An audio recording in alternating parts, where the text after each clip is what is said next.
Hey there. Welcome to Nocturne Sleep Crime. I'm here to help you relax tonight. I know many of you use this video to fall asleep. So, before you get cozy, don't forget to like the video and subscribe to the channel. Also, let me know where you're watching from and what time it is there. I'd love to hear from you. Story 1. At exactly 12:03 a.m., the phone rang. Detective Aaron Hale stared at the glowing screen from across his dark apartment.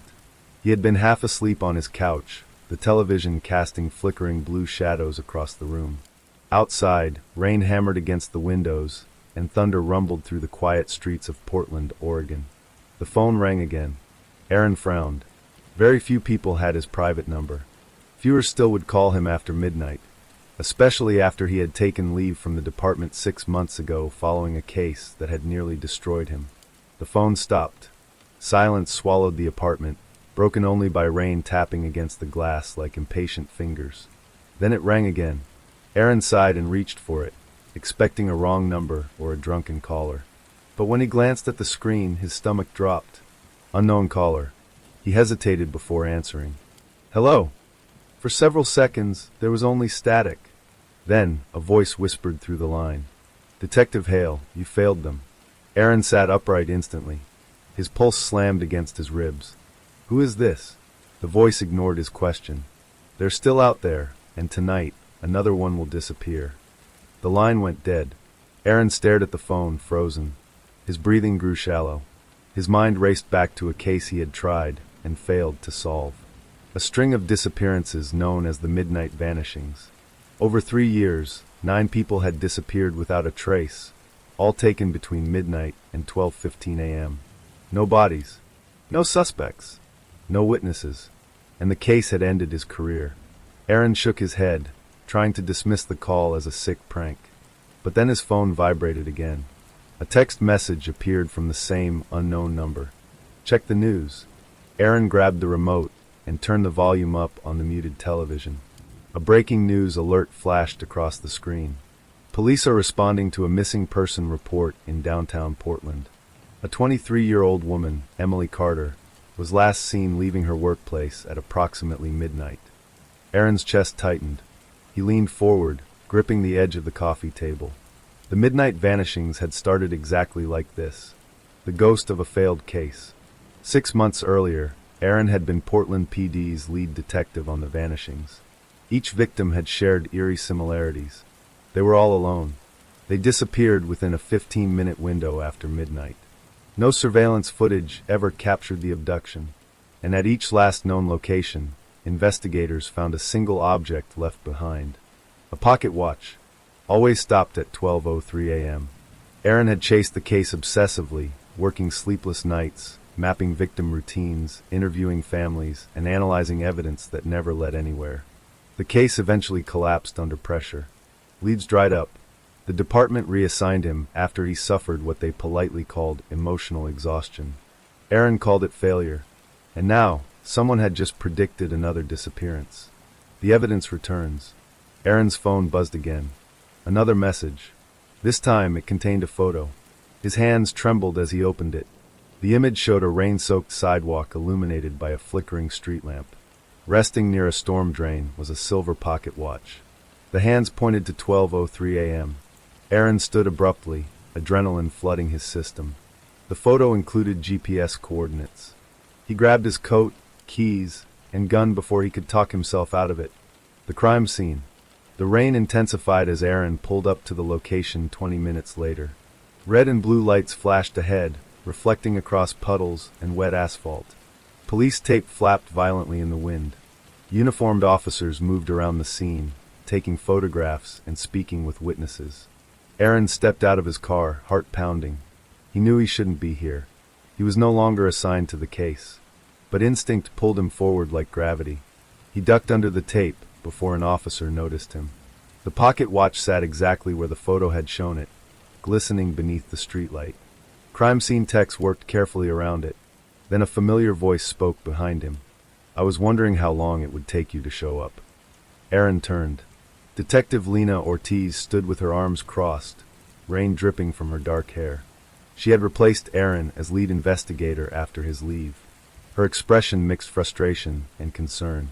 You're not assigned to this anymore, she said. Aaron held up his phone silently. She glanced at the screen. Her face paled. You got that message too, she whispered. Aaron froze. What do you mean too? Lena pulled out her phone and showed him. The exact same photo. The exact same message. Sent at 12:04 a.m. The witness. An officer approached them. Detectives, he said, nodding toward Lena but eyeing Aaron suspiciously. We found someone who might have seen something. They followed him to a trembling young man sitting under a nearby awning. He was soaked, shivering, clutching a coffee cup like a lifeline. I didn't see their face, he stammered. Lena crouched beside him. That's okay. Just tell us what you did see. The man swallowed hard. There was a van. Black. No license plate. It just appeared out of nowhere. The girl was walking toward the bus stop. Then the van doors opened and... He stopped, his breathing quickening. And what? Aaron pressed. The witness looked directly at him, eyes wide with terror. They didn't touch her, he whispered. Aaron frowned. What do you mean? She just walked into the van, like she was being called. The rain thundered louder around them. A message from the past. Back at the sidewalk, Lena carefully lifted the pocket watch using gloved hands. She turned it over. An engraving covered the back. Aaron leaned closer, dread crawling through his veins. It read, 10 must complete the circle. Lena looked at him slowly. There were 9 victims before tonight, she said. Aaron nodded grimly. This makes Emily Carter number 10. The chilling discovery. As crime scene techs continued their work, one of them called out, Detective Ortiz, you need to see this. They approached the storm drain where the watch had been found. Inside, partially hidden beneath debris, lay a small envelope sealed in plastic. Lena opened it carefully. Inside was a folded photograph. Aaron's breath caught when he saw it. It showed 10 people standing in a circle photographed from above, in what looked like an abandoned warehouse. 9 of the faces were recognizable from previous missing person files. The 10th face belonged to Emily Carter. But what froze Aaron completely? Standing in the center of the circle was a shadowed figure wearing an old-fashioned coat and hat. And scrawled across the bottom of the photograph in jagged handwriting, Midnight is almost complete. The final call. Aaron's phone rang again. Both he and Lena stared at it. Unknown caller. Slowly, he answered. The same whisper filled the line. You're too late, detective, but you're finally paying attention. Aaron clenched his jaw. Who are you? A quiet chuckle echoed through the static. I'm the one who watches the clock. Aaron stepped closer to the storm drain, gripping the phone tightly. Why me? He demanded. The voice answered calmly. Because you were the only one who ever came close to understanding, and I want you to witness the ending. The call ended. Aaron lowered the phone slowly. Rain poured around him. Sirens wailed in the distance. The weight of the case he thought he had buried pressed down on him harder than ever before. 10 victims. A secret ritual. A killer who was watching him personally. And somewhere out there, Emily Carter was still alive. For now. Aaron turned to Lena, his voice steady but filled with resolve. This isn't over, he said. She nodded. No, she agreed. It's just beginning. The rain refused to stop. By the time Detective Lena Ortiz and Aaron Hale returned to Portland Police Headquarters, the storm had intensified into a relentless downpour, rattling the building's windows like an impatient warning. Inside the bullpen, fluorescent lights flickered overhead, casting a sterile glow across desks cluttered with case files, coffee cups, and evidence folders that never seemed to shrink. But tonight, something had changed. The Midnight Vanishings case, once labeled inactive, had just roared back to life. And now it had a 10th victim. The war room reopens. Lena pushed open the heavy glass door of the cold case conference room. Dust floated through the air as she flipped on the lights, revealing a space frozen in time. Corkboards still lined the walls, cluttered with photographs of missing persons, crime scene maps, and notes written in faded marker ink. Aaron stepped inside slowly, his chest tightening as memories rushed back. He had built this room during the original investigation.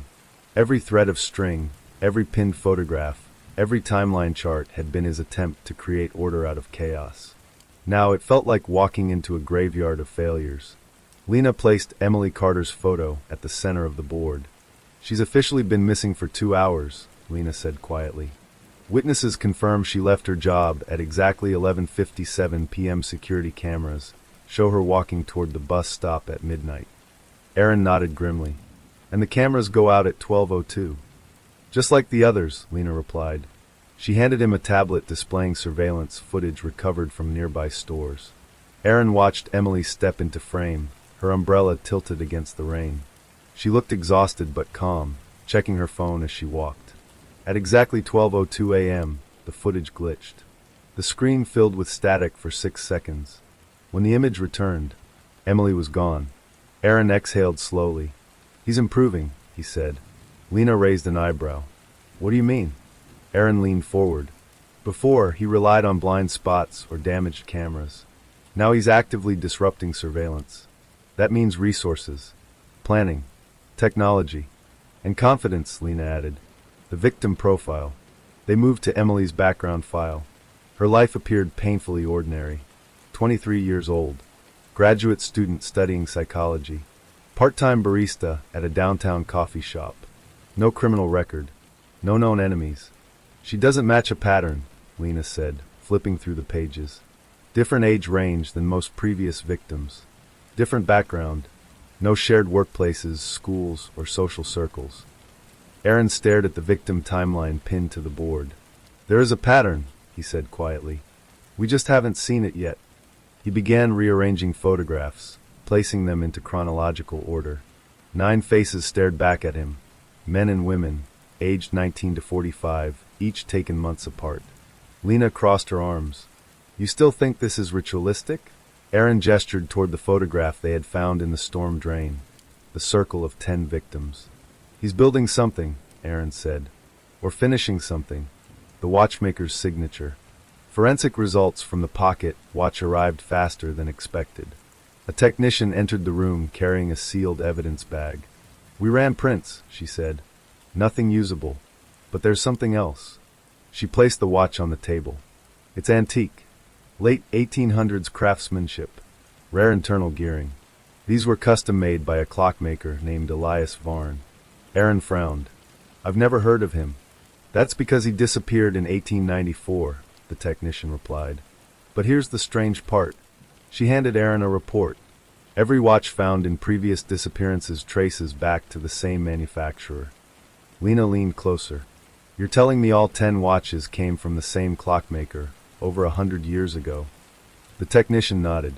"And they're all still perfectly functional, except they're intentionally stopped at 12:03 a.m. The first break." Aaron grabbed his coat. "Where are you going?" Lena asked. "To the historical archives. The forgotten clockmaker."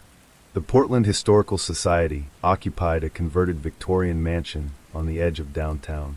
Inside, rows of aging records, photographs, and newspaper archives stretched across dimly lit rooms filled with the scent of dust and yellowed paper. Archivist Daniel Mercer greeted them reluctantly as thunder cracked outside. "You're looking for Elias Varn?" he asked nervously. "Most people don't request those files." Aaron exchanged a glance with Lena. "Why not?" Mercer hesitated before leading them into a restricted storage room. "Because Varn was involved in something disturbing." He placed an old ledger onto a wooden table and opened it carefully. Inside were newspaper clippings from the late 1800s. Aaron read aloud. "Clockmaker Elias Varn suspected in disappearance of apprentices. Local children vanish near Varn's workshop. Investigation ends after workshop burns to ground. Varn presumed dead." Lena frowned. "How many children disappeared?" Mercer swallowed. 10. Silence filled the room. Aaron's pulse quickened. 10 victims then. 10 victims now. The workshop ruins. Mercer handed them a brittle map showing the location of Varn's workshop before it burned down. Aaron studied the address. His stomach twisted. "That location," he said quietly. Lena leaned closer. "What?" "It's exactly where the abandoned Harrow textile warehouse stands today." Lena stiffened. "That warehouse was searched during the original investigation," she said. Aaron shook his head slowly. "Not thoroughly enough. The warehouse search. The rain had softened to a steady drizzle by the time they arrived at the abandoned warehouse. Rust covered the metal doors, and broken windows gaped like hollow eyes across the brick facade. Police units surrounded the building after Lena secured a search warrant. Inside, flashlights pierced thick darkness. Dust swirled in the air as officers moved cautiously through rows of rotting machinery and collapsed shelving. Aaron walked deeper into the structure, his instincts screaming that something was wrong. Then he saw it, a staircase descending beneath the factory floor. He exchanged a glance with Lena. Neither spoke. They moved down together. The hidden chamber. The basement smelled of damp concrete and decay. Their flashlights revealed something that made Aaron's breath catch. 10 metal chairs sat arranged in a perfect circle. Chains dangled from each armrest. In the center stood a tall grandfather clock. Its pendulum swung slowly. Tick, tock, tick, tock. The time read 12:02 a.m. Lena whispered, "My God!" Aaron stepped closer to the clock. Carvings covered its wooden frame, intricate spiral designs etched into the surface. Then he noticed something else. A recording device attached to the base. It was blinking red.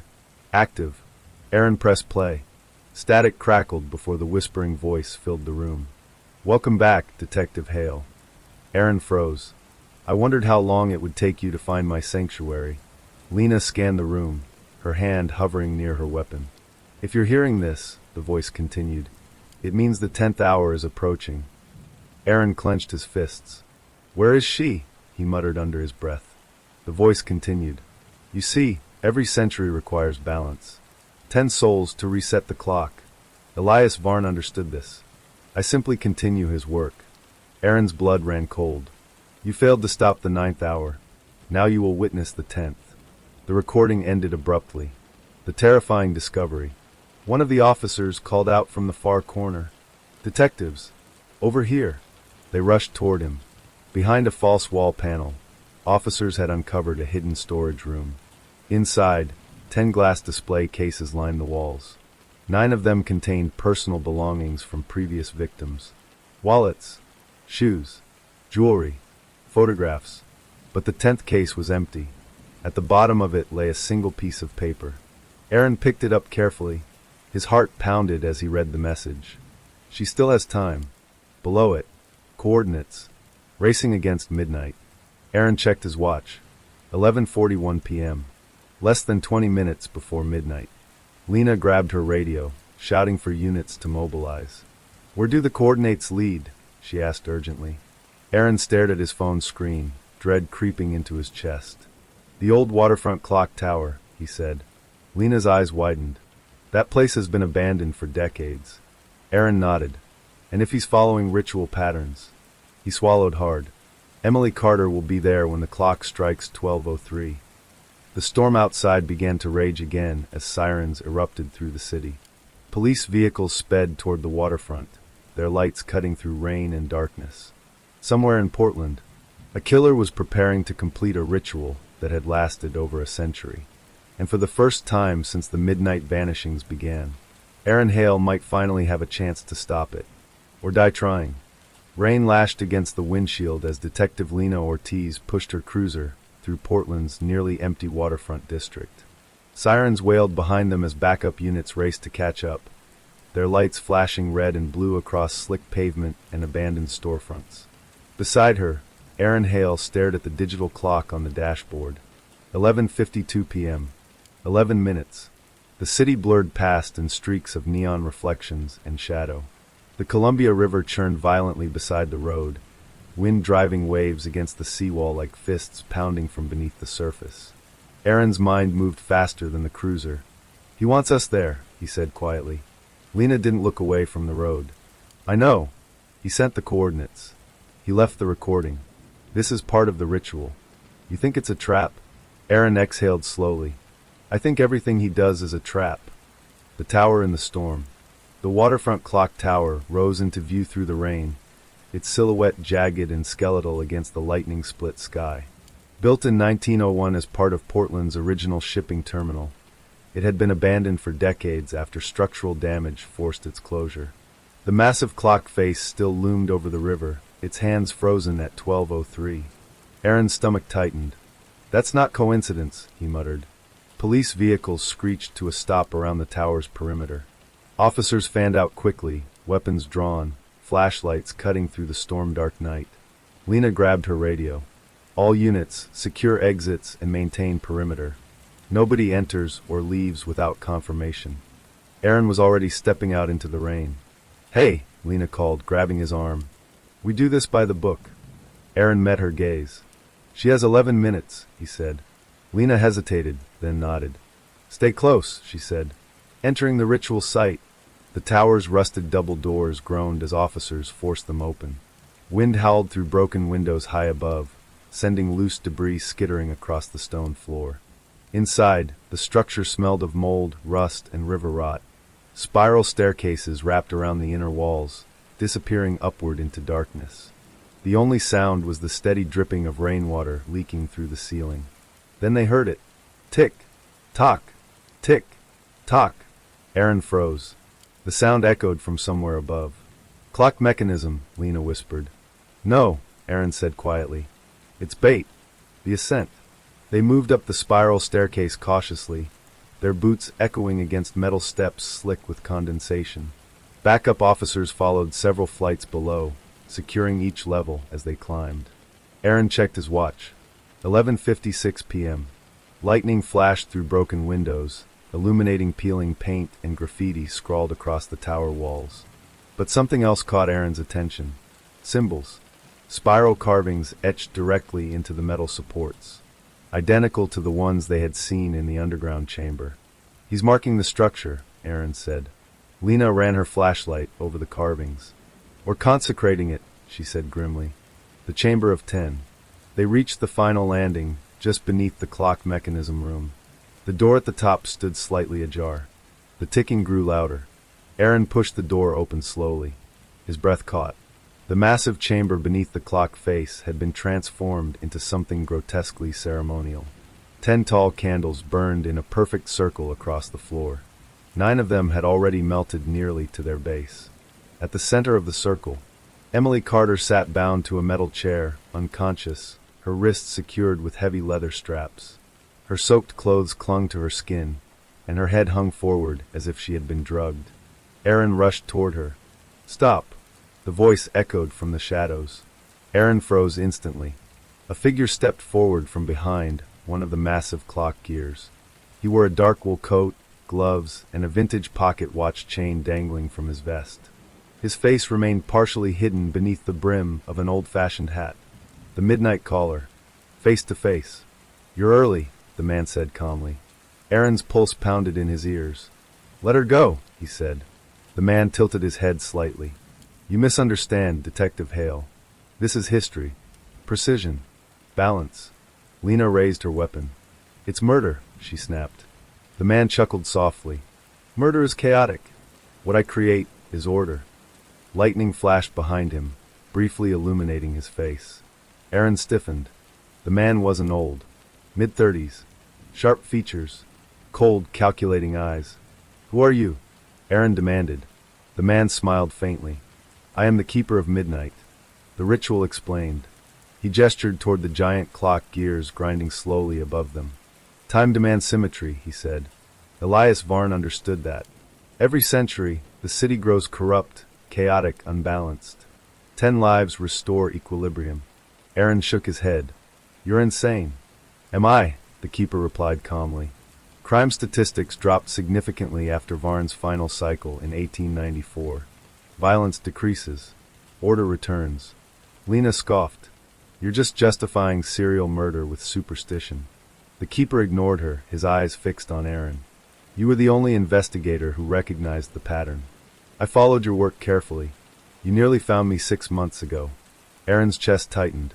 "That warehouse raid," he whispered. "Yes," the Keeper replied. "I had to accelerate the cycle. The countdown begins." The Keeper pulled out his antique pocket watch. It read 11:59 p.m. "The 10th hour must complete the circle," he said calmly, "and you get to witness perfection." Aaron took a step forward. "I won't let you finish this." The Keeper smiled again. "You already failed 9 times. The trap springs." Suddenly, metal doors slammed shut behind them. Lena spun around, shouting into her radio, but static filled the channel. Gas hissed from vents hidden in the walls. Aaron covered his mouth instantly. Sedative, he warned. Officers below shouted as the gas spread through the stairwell. The keeper stepped calmly toward Emily, raising a syringe filled with clear liquid. 3 minutes, he said. Aaron's vision blurred slightly as the gas thickened, but adrenaline forced him forward. He lunged through the candle circle, tackling the keeper to the ground. The syringe skidded across the floor.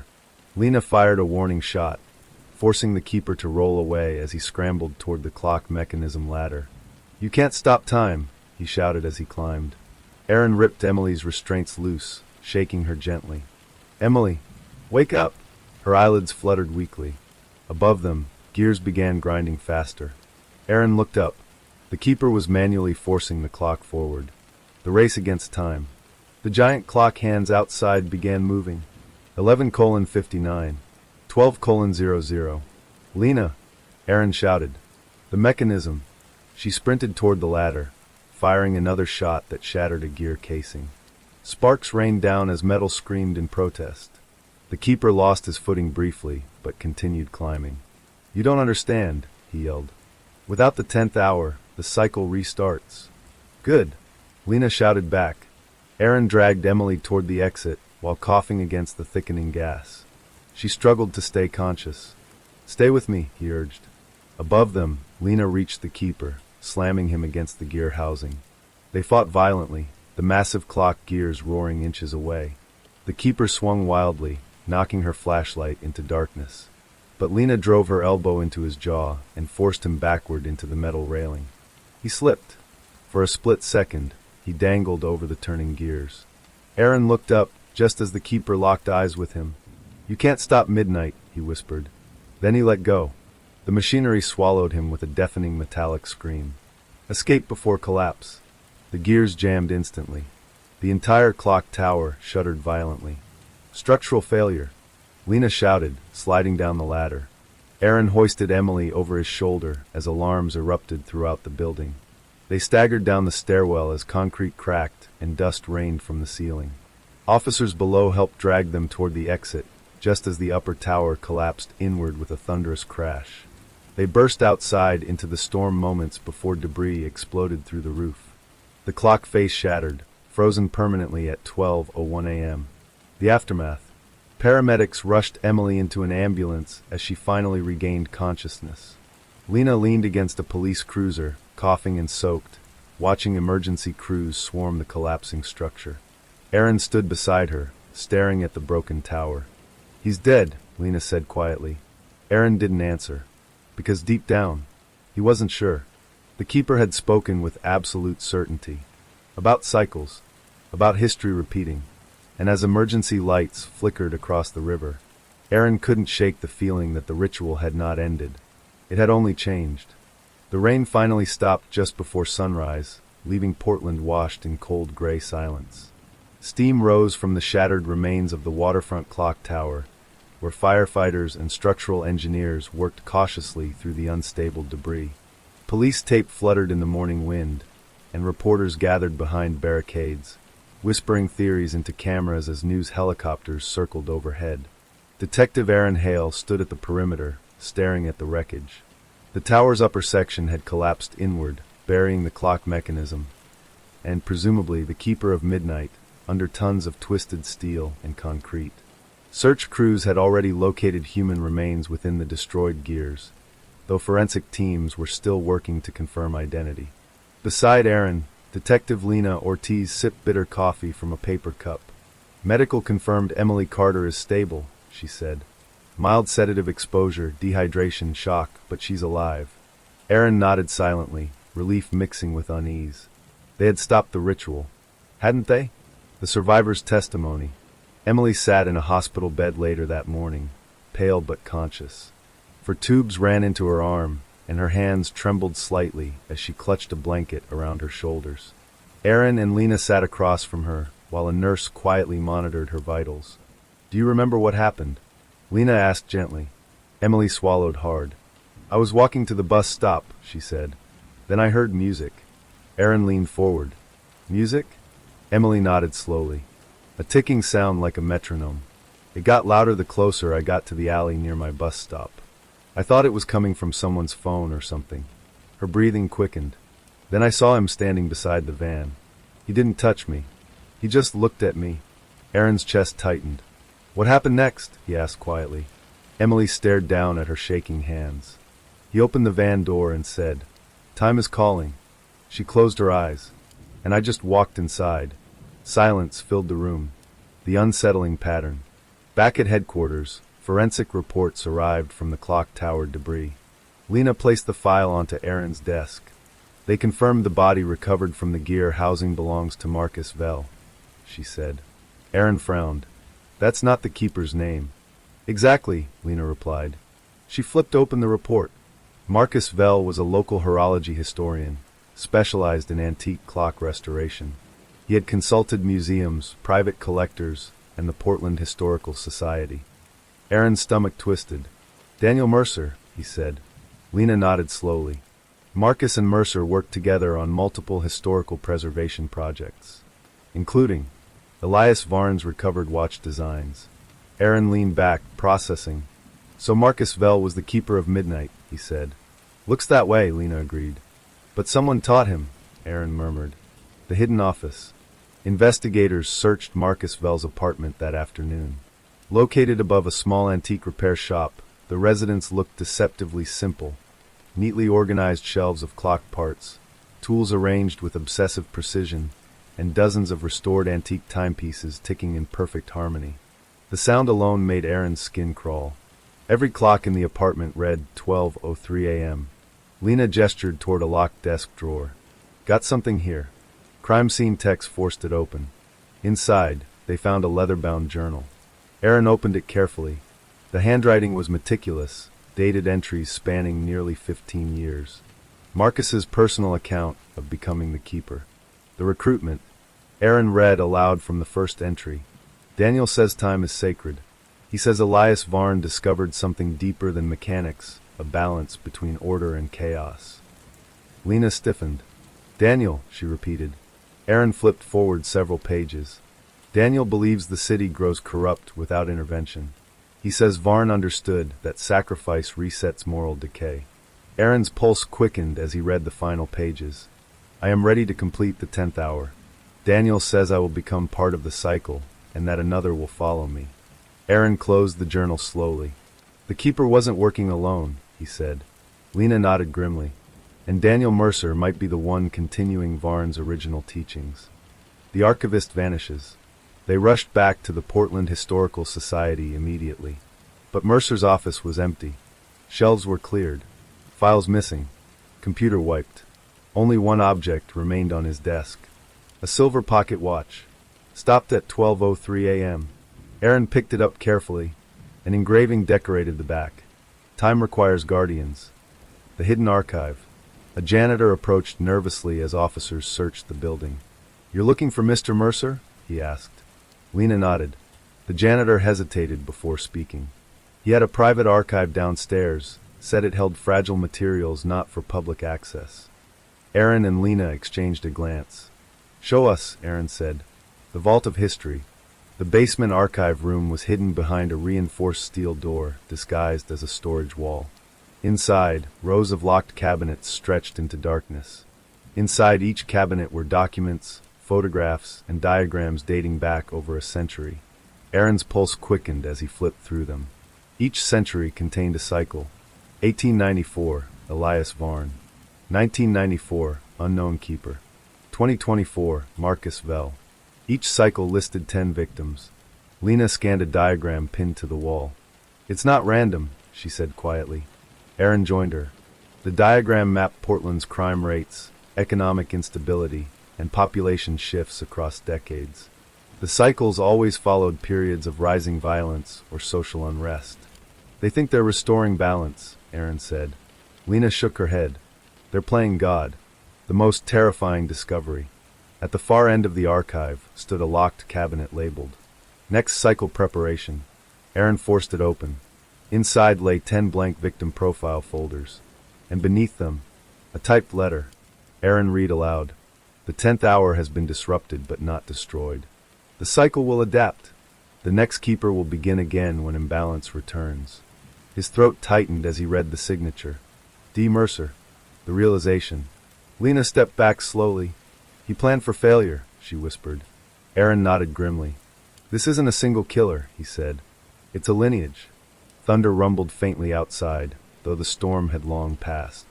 Aaron stared at the timeline charts pinned across the walls, each cycle separated by roughly 100 years. But Marcus accelerated the ritual, Lena said. Why? Aaron's eyes narrowed as he studied Marcus's journal again. Because Mercer convinced him imbalance was already starting, he said. And Mercer is still alive, Lena added. The clock continues. Aaron stared at the pocket watch in his hand as it ticked faintly despite being stopped. He's not finished, Aaron said quietly. Lena crossed her arms.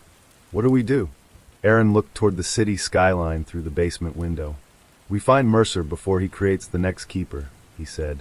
Lena nodded slowly. And if he already has? Aaron exhaled, dread settling in his chest. Then midnight hasn't been stopped. He glanced at the watch. It's only been delayed. As they left the archive, Aaron couldn't shake the chilling truth forming in his mind. The Keeper of Midnight had died inside the tower, but the legacy of the ritual had just begun to reveal itself. The smell of dust and rusted metal lingered in Detective Lena Cross's lungs long after she left the abandoned school.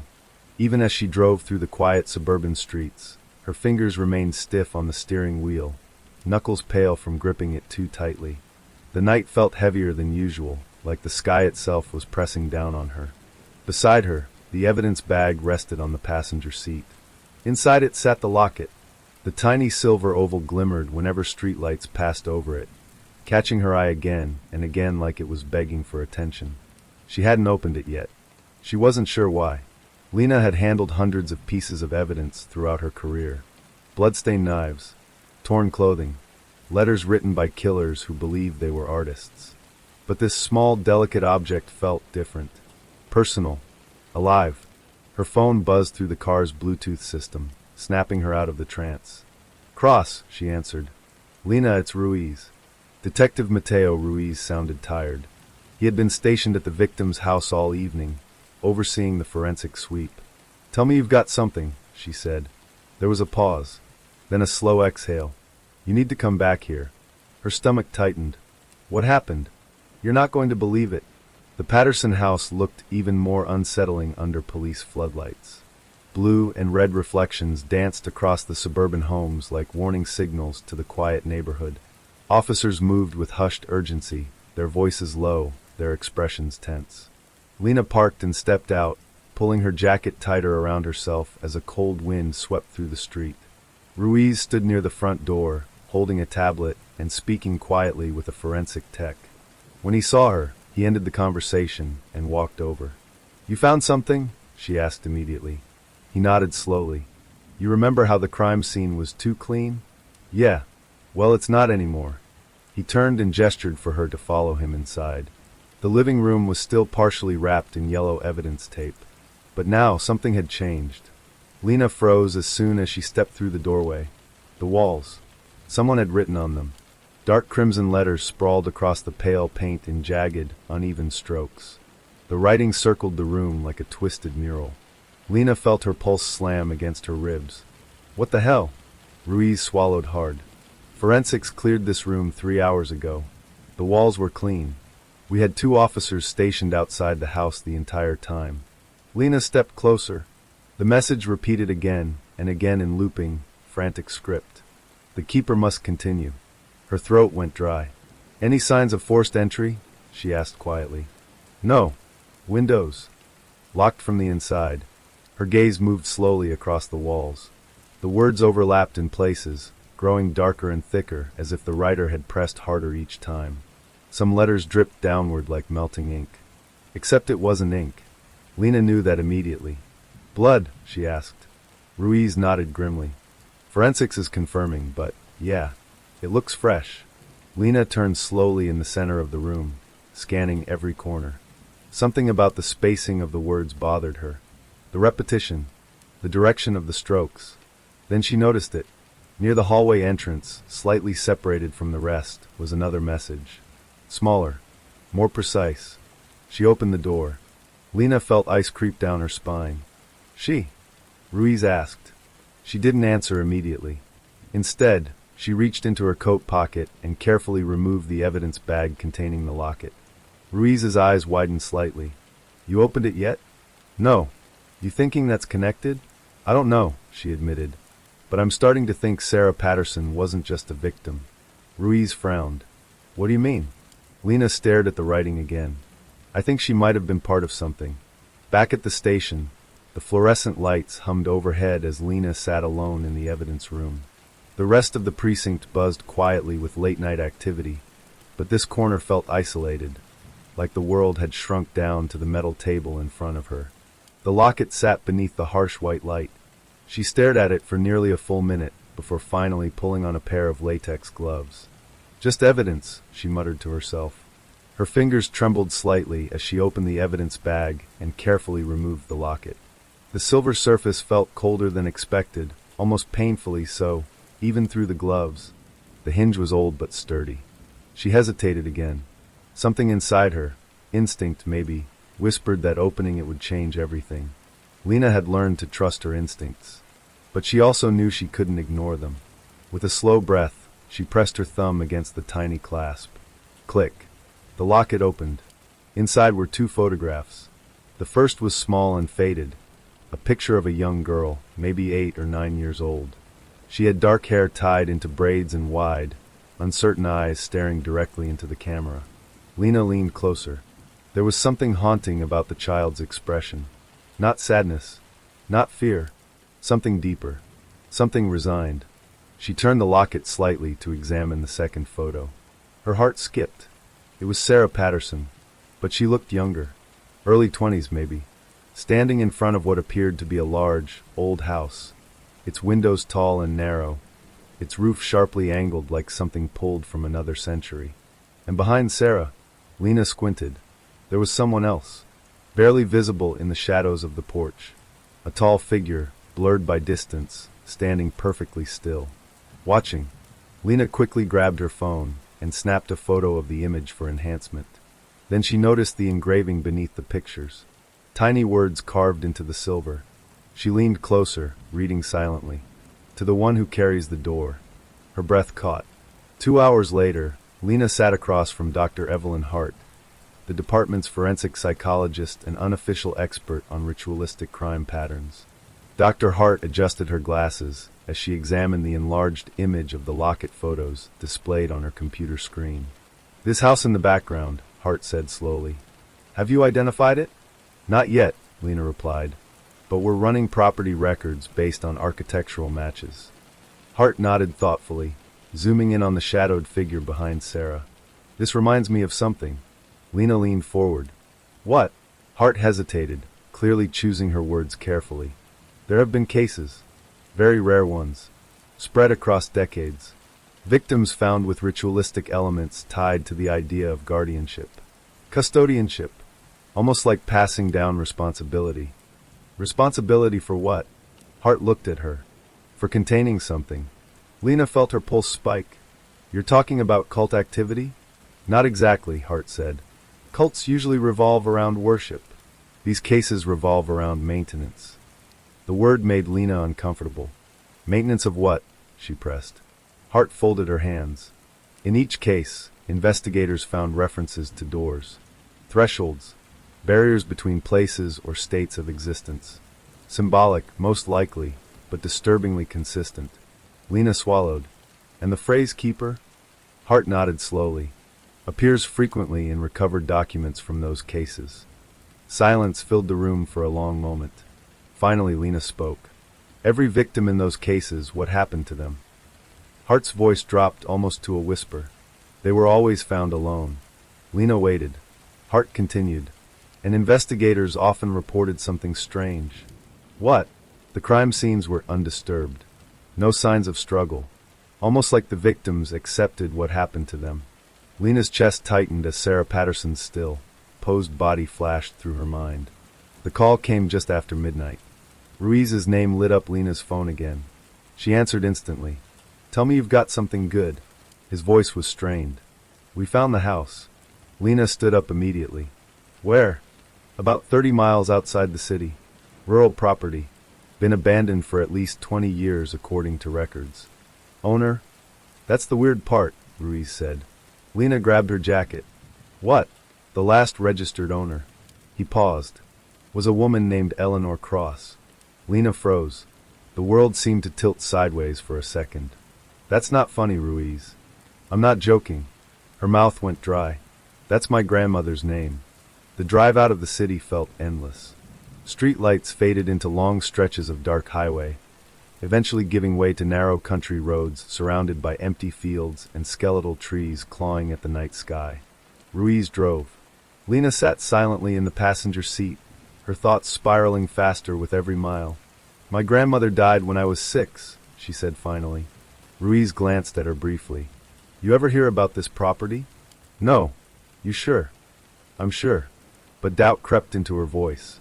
She remembered her grandmother vaguely. Soft hands, the scent of lavender, the way she used to hum old lullabies that Lena never recognized. And the stories. Strange bedtime stories about doors that shouldn't be opened. Lena had always thought they were just old folk tales. Until now. The house emerged from the darkness like a rotting memory. It matched the photo perfectly. Tall, angular, windows like narrow eyes staring outward. The porch sagged slightly under years of neglect, and the surrounding land was overgrown with wild grass and twisted vines. Police vehicles already lined the dirt road, their lights casting eerie flashes across the decaying structure. Lena stepped out of the car slowly, her breath fogging in the cold air. Ruiz walked beside her as they approached the front gate. You okay? He asked quietly. She nodded, though she wasn't sure it was true. The front door stood slightly open. Officers had set up floodlights around the entrance, but the interior beyond the doorway swallowed light like a black hole. Lena stepped forward, her heartbeat pounding in her ears. As she crossed the threshold, something shifted inside her chest. A strange sensation like stepping into a place she had forgotten but somehow recognized. Dust coated every surface. Furniture sat draped in decaying sheets. The air smelled stale, tinged with something metallic and sour. Clear so far. One of the officers called from deeper inside. Lena moved slowly through the hallway, her flashlight beam slicing through layers of cobwebs. Then she saw it. At the end of the corridor. A door. Unlike the others in the house, this one was made of dark, polished wood. Intricate carvings spiraled across its surface, symbols she didn't recognize but felt strangely drawn to. And hanging from the doorknob, a silver chain, with an empty clasp. Lena reached into her coat pocket, her fingers brushing against the locket. Her breath caught. Behind her, Ruiz whispered, Lena, don't touch it yet. But she barely heard him, because as she stepped closer, she noticed something carved into the frame of the door. Fresh, as if etched recently into the ancient wood. She raised her flashlight and read the words aloud before she could stop herself. The next keeper has returned. Behind them, somewhere deep inside the house, a floorboard creaked. And it wasn't one of the officers. The creak echoed through the hallway like a slow inhale. Every officer inside the house froze. Lena's pulse slammed against her temples as she turned toward the sound. The beam of her flashlight trembled slightly in her hand, slicing across peeling wallpaper and warped floorboards. Dust drifted through the air like pale ghosts disturbed from sleep. Behind her, Ruiz reached for his sidearm. You heard that, right? He whispered. Lena nodded, unable to speak. The noise had come from deeper inside the house. Not from outside. Not from the officers stationed near the front or back entrances. From somewhere within. Another creak followed, softer this time, like weight shifting carefully. Lena swallowed and forced herself to focus. Years of investigative training pushed through the fear tightening her chest. Check positions, she called out. 2 officers responded from the living room. Another answered from the staircase landing upstairs. All accounted for. Except Officer Malik? Ruiz called. Silence. Ruiz's eyes met Lena's. He was sweeping the rear hallway, Ruiz said quietly. Lena turned back toward the dark corridor stretching beyond the carved door. Her instincts screamed that splitting up would be a mistake. Stay together, she ordered. 3 officers quickly regrouped with them. The group moved cautiously down the hallway, flashlights scanning every corner, every shadow. The house groaned around them, wood shifting under the night air, but beneath those ordinary noises, something felt rhythmic. Like breathing. They found Officer Malik near the kitchen entrance. He was standing perfectly still. His flashlight had rolled onto the floor, its beam spinning slowly in circles across cracked tiles. Malik's shoulders were stiff, his posture unnatural, like he had frozen mid-step. "Malik?" Ruiz called carefully. No response. Lena stepped closer. "Officer Malik, are you all right?" The man turned slowly. His face was pale, eyes wide, unfocused. "It moved," he whispered. Ruiz frowned. "What moved?" Malik pointed shakily toward the kitchen doorway. "The wall." The group exchanged uneasy glances. Lena moved past him, stepping into the kitchen. The room looked like it had been abandoned mid-meal decades ago. Rusted pots still hung from hooks. Broken plates sat stacked near a sink filled with dark, stagnant water. Everything was coated in dust. Everything except... She stepped closer to the far wall. A long, narrow section of plaster looked slightly darker than the rest, like it had been disturbed recently. "Flashlight," she said. Ruiz angled his beam beside hers. Together, they examined the surface. Hairline cracks ran vertically along the section. Faint, almost invisible. Lena pressed her gloved fingers gently against it. The wall shifted inward. Ruiz stiffened. "That's not a wall." With slow, careful pressure, Lena pushed again. The plaster panel slid open with a dry scraping sound, revealing a narrow hidden passage descending into darkness. A cold draft spilled out, carrying a faint metallic scent. Malik stepped backward. "I told you it moved." Lena stared into the passage, dread pooling in her stomach.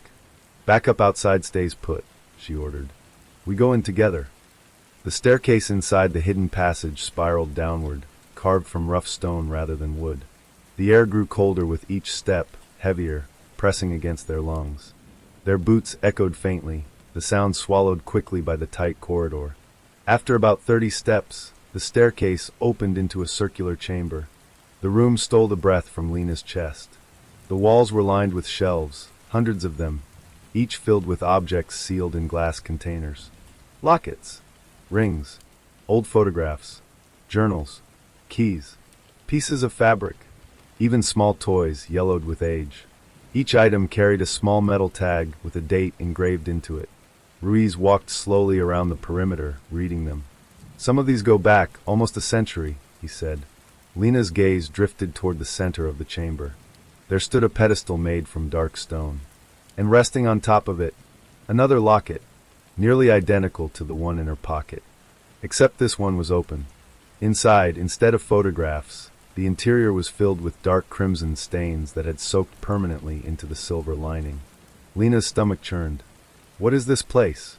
one of the officers whispered. Before anyone could answer, Lena noticed something else carved into the stone floor around the pedestal. Symbols. The same spiraling patterns from the carved door upstairs. But here, they formed a large circular design, stretching nearly 12 feet wide. At the far end of the chamber stood another door. Not wood. Not stone. Something else. It was tall and slightly curved, its surface black and glossy like obsidian. The carvings covering it seemed to twist subtly when viewed from different angles, almost as if they were alive. And it pulsed. Faintly. Lena blinked hard. The surface shimmered again, barely perceptible, like slow ripples across water. "Tell me you see that," Ruiz said under his breath. "I see it," she replied. Lena stepped closer to the pedestal. The air around it felt colder, sharper against her skin. Her heartbeat thudded loudly in her ears.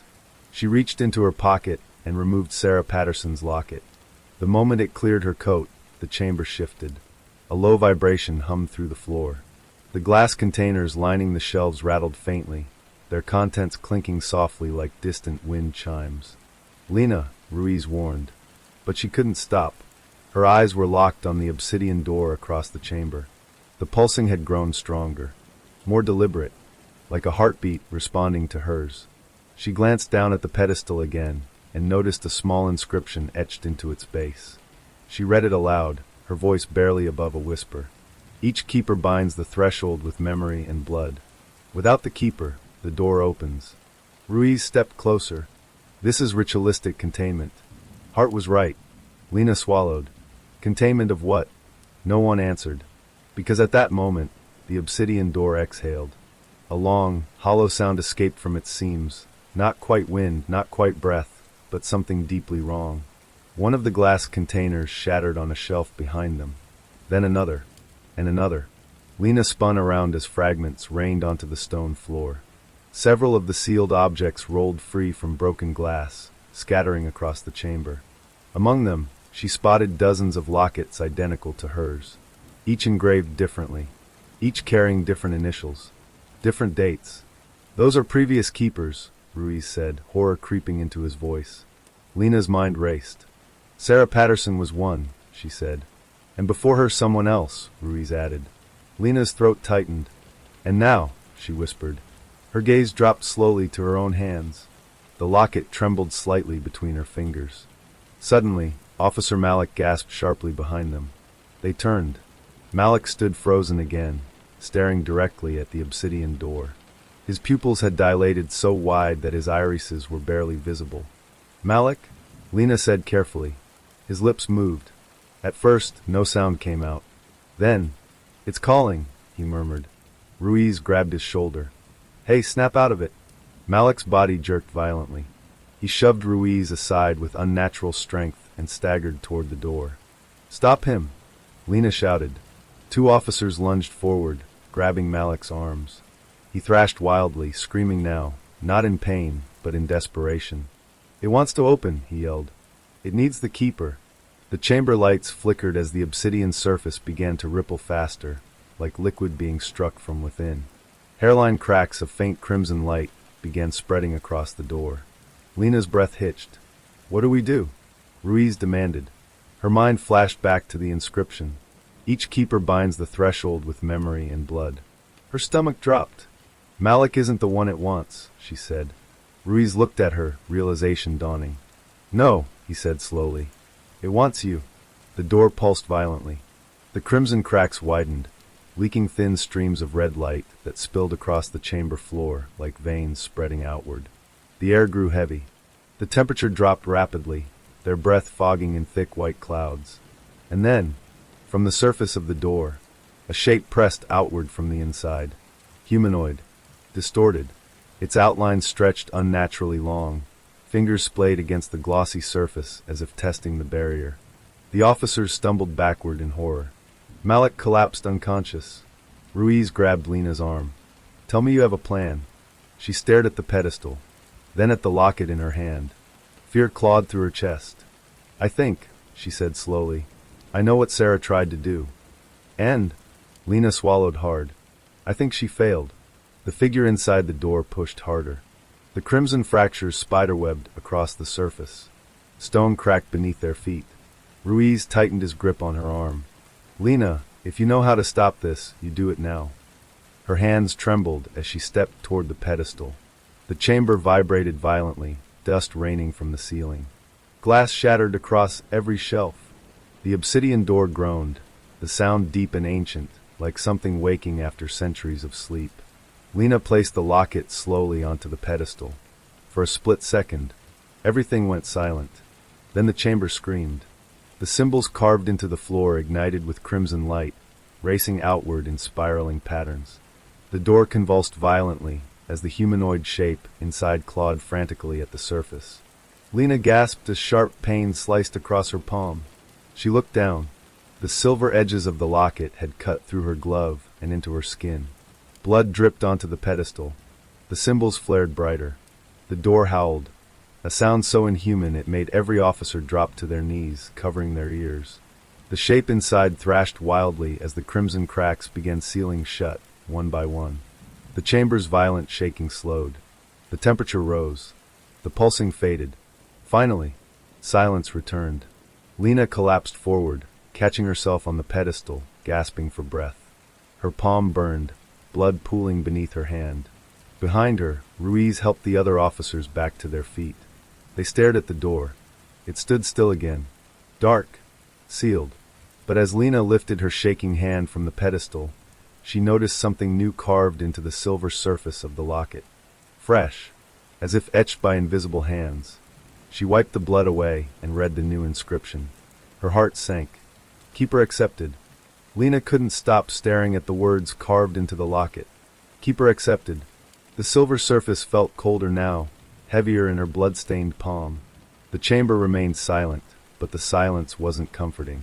It felt watchful, like the room itself had acknowledged her presence. Ruiz stepped beside her, his voice low. "Tell me that doesn't mean what I think it means." Lena swallowed. Her throat felt dry and tight. "I don't think we get to decide what it means," she said quietly. Behind them, officers began securing the chamber, photographing the shelves, tagging shattered containers, and radioing for forensic teams. Malik had regained consciousness but remained shaken, unable to explain what he had experienced. But Lena barely noticed any of it. Her focus remained locked on the obsidian door. It no longer pulsed. It no longer breathed. Yet she felt something inside it. Not movement. Not sound. Awareness. A history written in blood. Hours later, the team had sealed the underground chamber and escorted Lena and Ruiz back to the surface. Emergency floodlights bathed the abandoned house in harsh white light as investigators moved in and out like ants around a disturbed nest. The night sky had begun to lighten with early dawn, but Lena felt no relief from the coming daylight. Inside a temporary command tent, she sat at a folding table, reviewing the items recovered from the chamber. The lockets were being cataloged one by one. Each contained names, dates, and small, folded slips of paper hidden behind their frames. Ruiz placed a stack of transcribed notes in front of her. "You need to see this," he said. Lena flipped open the first report. Each slip of paper had contained handwritten entries, confessions, observations, final messages from previous keepers. Some entries were decades old. Others dated back over a century. The message patterns were disturbingly consistent. "The door grows restless every 10 years. It learns our fears. The ritual binds it, but only temporarily. The keeper must remain vigilant." Lena turned another page, her hands shaking slightly. The final entry from Sarah Patterson sat at the bottom of the stack. The handwriting was hurried, jagged with panic. "I delayed the ritual. I thought ignoring it would weaken the pull. I was wrong. The door grows stronger with neglect. If you are reading this, you are next. Don't trust the voices. They will mimic those you love. They will promise safety. They lie." Lena closed her eyes. Ruiz sat across from her, watching carefully. "So Sarah didn't die randomly," he said quietly. "No," Lena replied. "She tried to stop it, and failed. The mark appears." Later that morning, after forensic teams cleared the scene, Lena returned to her apartment. She hadn't slept. She hadn't eaten. Her mind replayed the chamber over and over. The image of the humanoid silhouette clawing at the door burned into her thoughts. She dropped her coat onto a chair and walked into the bathroom. Cold water splashed across her face, grounding her slightly. As she reached for a towel, she noticed something in the mirror. Her palm. The cut from the locket had sealed overnight, but the skin hadn't healed normally. A thin, faint spiral mark had formed where the blood had fallen. Lena stared at it, her stomach tightening. The mark pulsed softly, barely noticeable, but undeniably present. She clenched her fist. The pulsing stopped. She opened her hand. It resumed. Her breath quickened. The keeper's watch begins. Over the next week, life tried to return to normal. But normal no longer existed for Lena. The department officially labeled the house and underground chamber as an active crime scene tied to a secret historical cult known as the Threshold Keepers. Media coverage exploded, though much of the supernatural speculation was dismissed publicly as hysteria or exaggeration. Only a handful of officers, Lena, Ruiz, Hart, and a few trusted investigators, knew the full truth. Hart called an emergency meeting in his office late one evening. He stood beside a corkboard filled with photographs, historical documents, and sketches of symbols matching those in the chamber. "The Threshold Keepers have existed longer than we realized," Hart explained. "Their purpose wasn't to worship whatever is behind that door." He paused. "They were trying to contain it." Ruiz leaned forward. "You're telling us generations of people sacrificed themselves just to keep that thing locked?" Hart nodded grimly. "And now," Ruiz said, glancing at Lena, "she's the next in line." Silence filled the room. Lena folded her arms tightly across her chest. "What exactly does being the keeper involve?" she asked. Hart exhaled slowly. "Based on recovered journals, the keeper performs periodic rituals to reinforce the seal. Monitors disturbances, and resists the psychological effects. Psychological effects? Ruiz repeated. Hart hesitated. The entity communicates, he said quietly. The first whisper. Lena didn't believe him. Not completely. Until 3 nights later. She was reviewing case files at home when she heard her phone vibrate across the table. She glanced down, expecting a message from Ruiz or Hart. The screen was blank. No notifications. The vibration continued anyway. Lena frowned and picked it up. The screen flickered once, then went dark. And from the speaker, a faint voice whispered her name. Lena! She dropped the phone instantly. It clattered across the floor, the screen returning to normal. Her heart hammered violently against her ribs. She stared at the phone for several seconds before slowly picking it up again. Nothing. No call history. No messages. But her palm began to pulse again. Harder this time. A visit to the chamber. The disturbances escalated over the following days. Strange dreams. Flickering lights. Shadows that seemed to move independently from their sources. Finally, Lena returned to the abandoned house with Ruiz and Hart. The chamber remained sealed, guarded around the clock. As Lena descended the spiral staircase, the pulsing in her palm intensified with every step. By the time she reached the chamber floor, the sensation had grown almost painful. The obsidian door stood motionless, but the carvings shimmered faintly as she approached. Hart opened a leather-bound journal recovered from one of the glass containers. This belonged to a keeper from 1912, he said. Lena barely heard him. Her eyes remained locked on the door.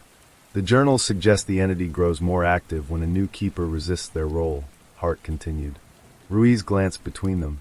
So ignoring it makes things worse. Hart nodded. Lena stepped closer to the pedestal. The symbols carved into the floor glowed faintly beneath her boots. Then we don't ignore it, she said. Ruiz's voice sharpened. Lena, you don't seriously mean. If the ritual keeps it contained, I need to understand it, she interrupted. Hart handed her the journal.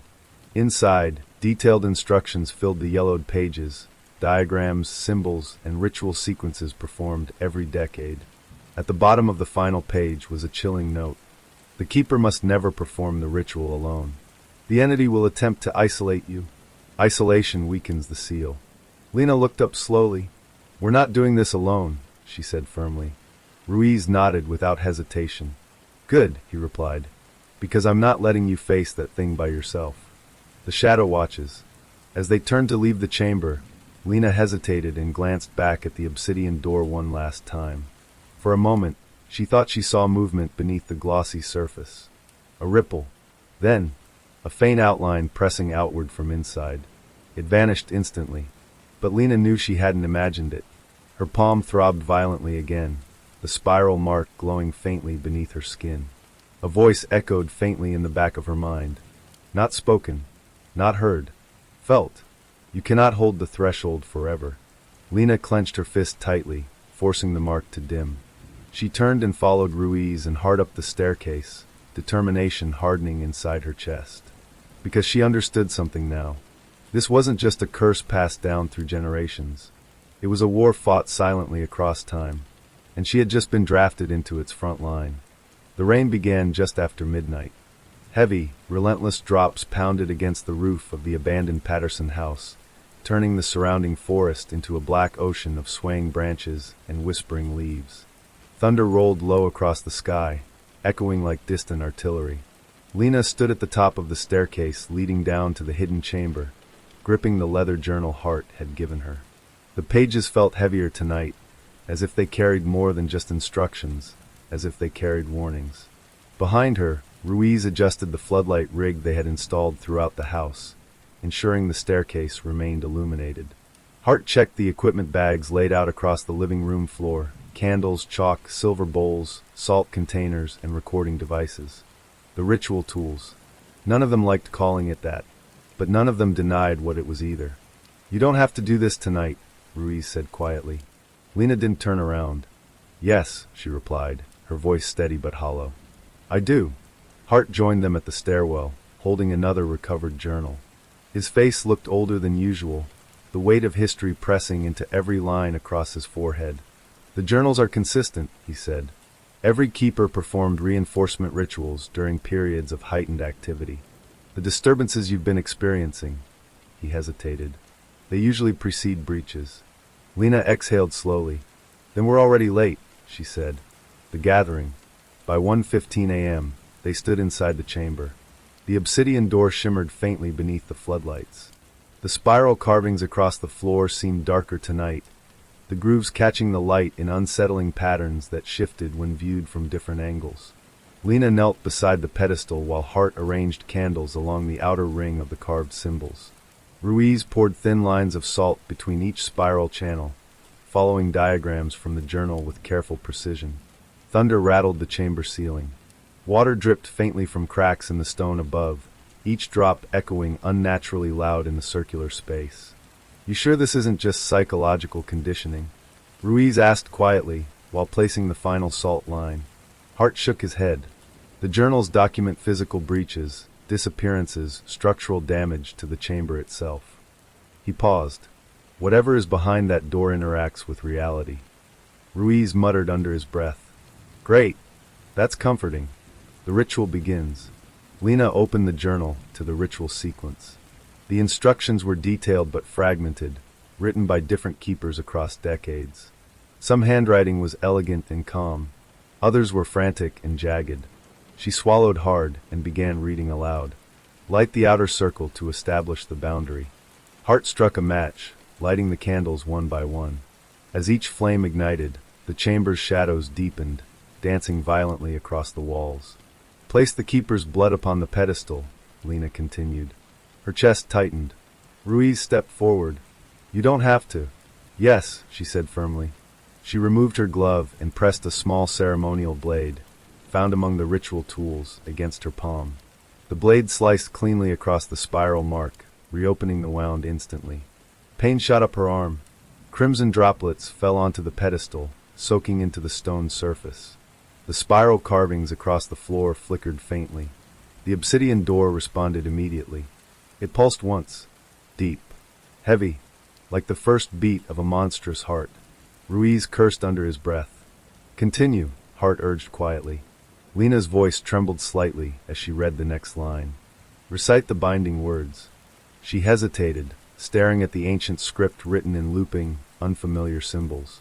Hart had translated it earlier, but reading it aloud felt like swallowing glass. She began anyway. By memory given, by blood returned, the threshold remains sealed. The chamber temperature dropped instantly. Their breath fogged the air. The candle flames bent inward toward the pedestal, stretching unnaturally long as if drawn by invisible gravity. The obsidian surface rippled slowly. And then, a voice answered. The mimic. Lena. Her body stiffened. The voice came from the door. Soft. Familiar. Her stomach dropped as she recognized it instantly. Her mother's voice. Ruiz stepped closer to her. Ignore it. But the voice continued. Lena, it's cold in here. I need you. Her hands trembled violently, the journal slipping slightly between her fingers. Memories surged through her mind. Hospital rooms, last conversations, the hollow grief she had buried beneath years of work and discipline. Don't listen, Hart warned. The door's surface bulged outward slightly, forming the faint outline of a human silhouette pressing against it from the inside. Please, open it, the voice whispered. Lena's knees nearly buckled. Tears blurred her vision as she forced her eyes back onto the journal. Repeat the binding words, she whispered hoarsely. Ruiz placed a steadying hand on her shoulder. You're not alone, he said. Lena swallowed hard and repeated the incantation louder. By memory given, by blood returned, the threshold remains sealed. The silhouette inside the door twisted violently. The voice shifted abruptly, becoming distorted, layered with multiple tones overlapping each other. You cannot hold forever, Keeper, it hissed. The breach attempt. The spiral symbols across the floor ignited suddenly, glowing bright crimson. The salt lines began vibrating violently, scattering grains across the stone floor. Hairline fractures appeared across the obsidian surface, leaking faint red light that spread across the chamber like bleeding veins. Ruiz grabbed Lena's arm. What's next? She flipped through the journal rapidly, her blood dripping onto the pages. The final anchor, she said, reading quickly. Her stomach twisted. The instructions described placing the keeper's locket onto the pedestal and allowing the entity to imprint upon it. What does that mean? Ruiz demanded. I think, Lena whispered, her voice shaking, it means it marks me permanently. Ruiz's jaw tightened. There has to be another way. Hart shook his head grimly. The journals suggest the anchor ritual is what binds each keeper to the threshold. The cracks across the door widened violently. The silhouette inside slammed against the surface repeatedly, each impact shaking the chamber. Stones fell from the ceiling. Candles extinguished one by one. The salt circle shattered. Do it now, Hart shouted. The anchor. Lena removed the silver locket from her coat pocket. The metal burned against her skin, glowing faintly as if reacting to the chaos around them. She placed it onto the pedestal. Instantly, the obsidian door screamed. Not a sound. A vibration that rattled their bones and filled their skulls with unbearable pressure. The spiral mark on Lena's palm erupted in searing pain, spreading burning veins up her wrist and forearm. The silhouette inside the door pressed outward violently, its distorted face becoming momentarily visible beneath the surface, featureless, stretched, and impossibly wide. Ruiz shouted her name, but she couldn't hear him anymore. The chamber filled with blinding crimson light as symbols ignited across the floor and walls simultaneously. The locket snapped open on its own. Dark liquid, not blood, not shadow, something in between, poured into it from the pedestal's stone grooves. The door convulsed violently. The silhouette screamed silently as the cracks across the surface sealed shut again, sealing the figure back into darkness. The crimson light faded slowly. The chamber fell still. The binding completes. Lena collapsed forward, gasping for breath, her arm throbbing with unbearable heat. Ruiz and Hart rushed to her side, helping her sit upright. Lena, look at me, Ruiz said urgently. She blinked slowly, her vision swimming. The obsidian door stood silent again. Still, sealed. Hart picked up the locket carefully and handed it back to her. She stared at it, dread pooling in her chest. Inside the silver frame, new engravings had formed. Not initials, not dates, symbols. Complex spirals interwoven with shapes that seemed to shift when she stared too long. And beneath them, one line of text had appeared. Her voice barely rose above a whisper as she read it aloud. The keeper is bound until the 10th ritual. Ruiz frowned. What does that mean? Hart's face paled. It means, he said quietly, this was only the first reinforcement. Lena's stomach dropped. How often are they required? Ruiz asked. Hart hesitated. According to the journals, he swallowed hard. Every 10 years. A future written in stone. They climbed the staircase in silence. The storm outside had faded, leaving the forest dripping with rain and moonlight filtering through broken clouds. Lena stepped onto the porch, breathing deeply as cold night air filled her lungs. Her palms still pulsed faintly. The spiral mark had darkened, spreading further across her wrist like a living tattoo. Ruiz stood beside her, watching the horizon slowly lighten with approaching dawn. You okay? He asked quietly. Lena stared out toward the forest. No, she admitted honestly. She tightened her grip on the locket. But I will be. Behind them, deep beneath the house, the obsidian door remained sealed. Silent. Waiting. The nightmares began 3 nights after the ritual. They didn't arrive all at once. They crept in slowly, like fog slipping under a locked door. At first, Lena dreamed of the chamber, the spiral symbols glowing faintly beneath her feet, the obsidian door standing silent across the room. She would stand there alone, unable to move, watching the carvings twist and shift like living veins beneath the surface. Then the dreams changed. In the next one, the door was open. Not shattered, not broken, simply open. And behind it, there was no darkness. There was light, blinding, red gold light pouring outward like a sunrise bleeding into the chamber. And within that light, figures moved, tall, distorted shapes stretching far beyond human proportions. Each time, just before she could see them clearly, she would wake up gasping, her palm burning as the spiral mark pulsed violently beneath her skin. The disturbances escalate. By the end of the week, Mistwood began reporting strange incidents.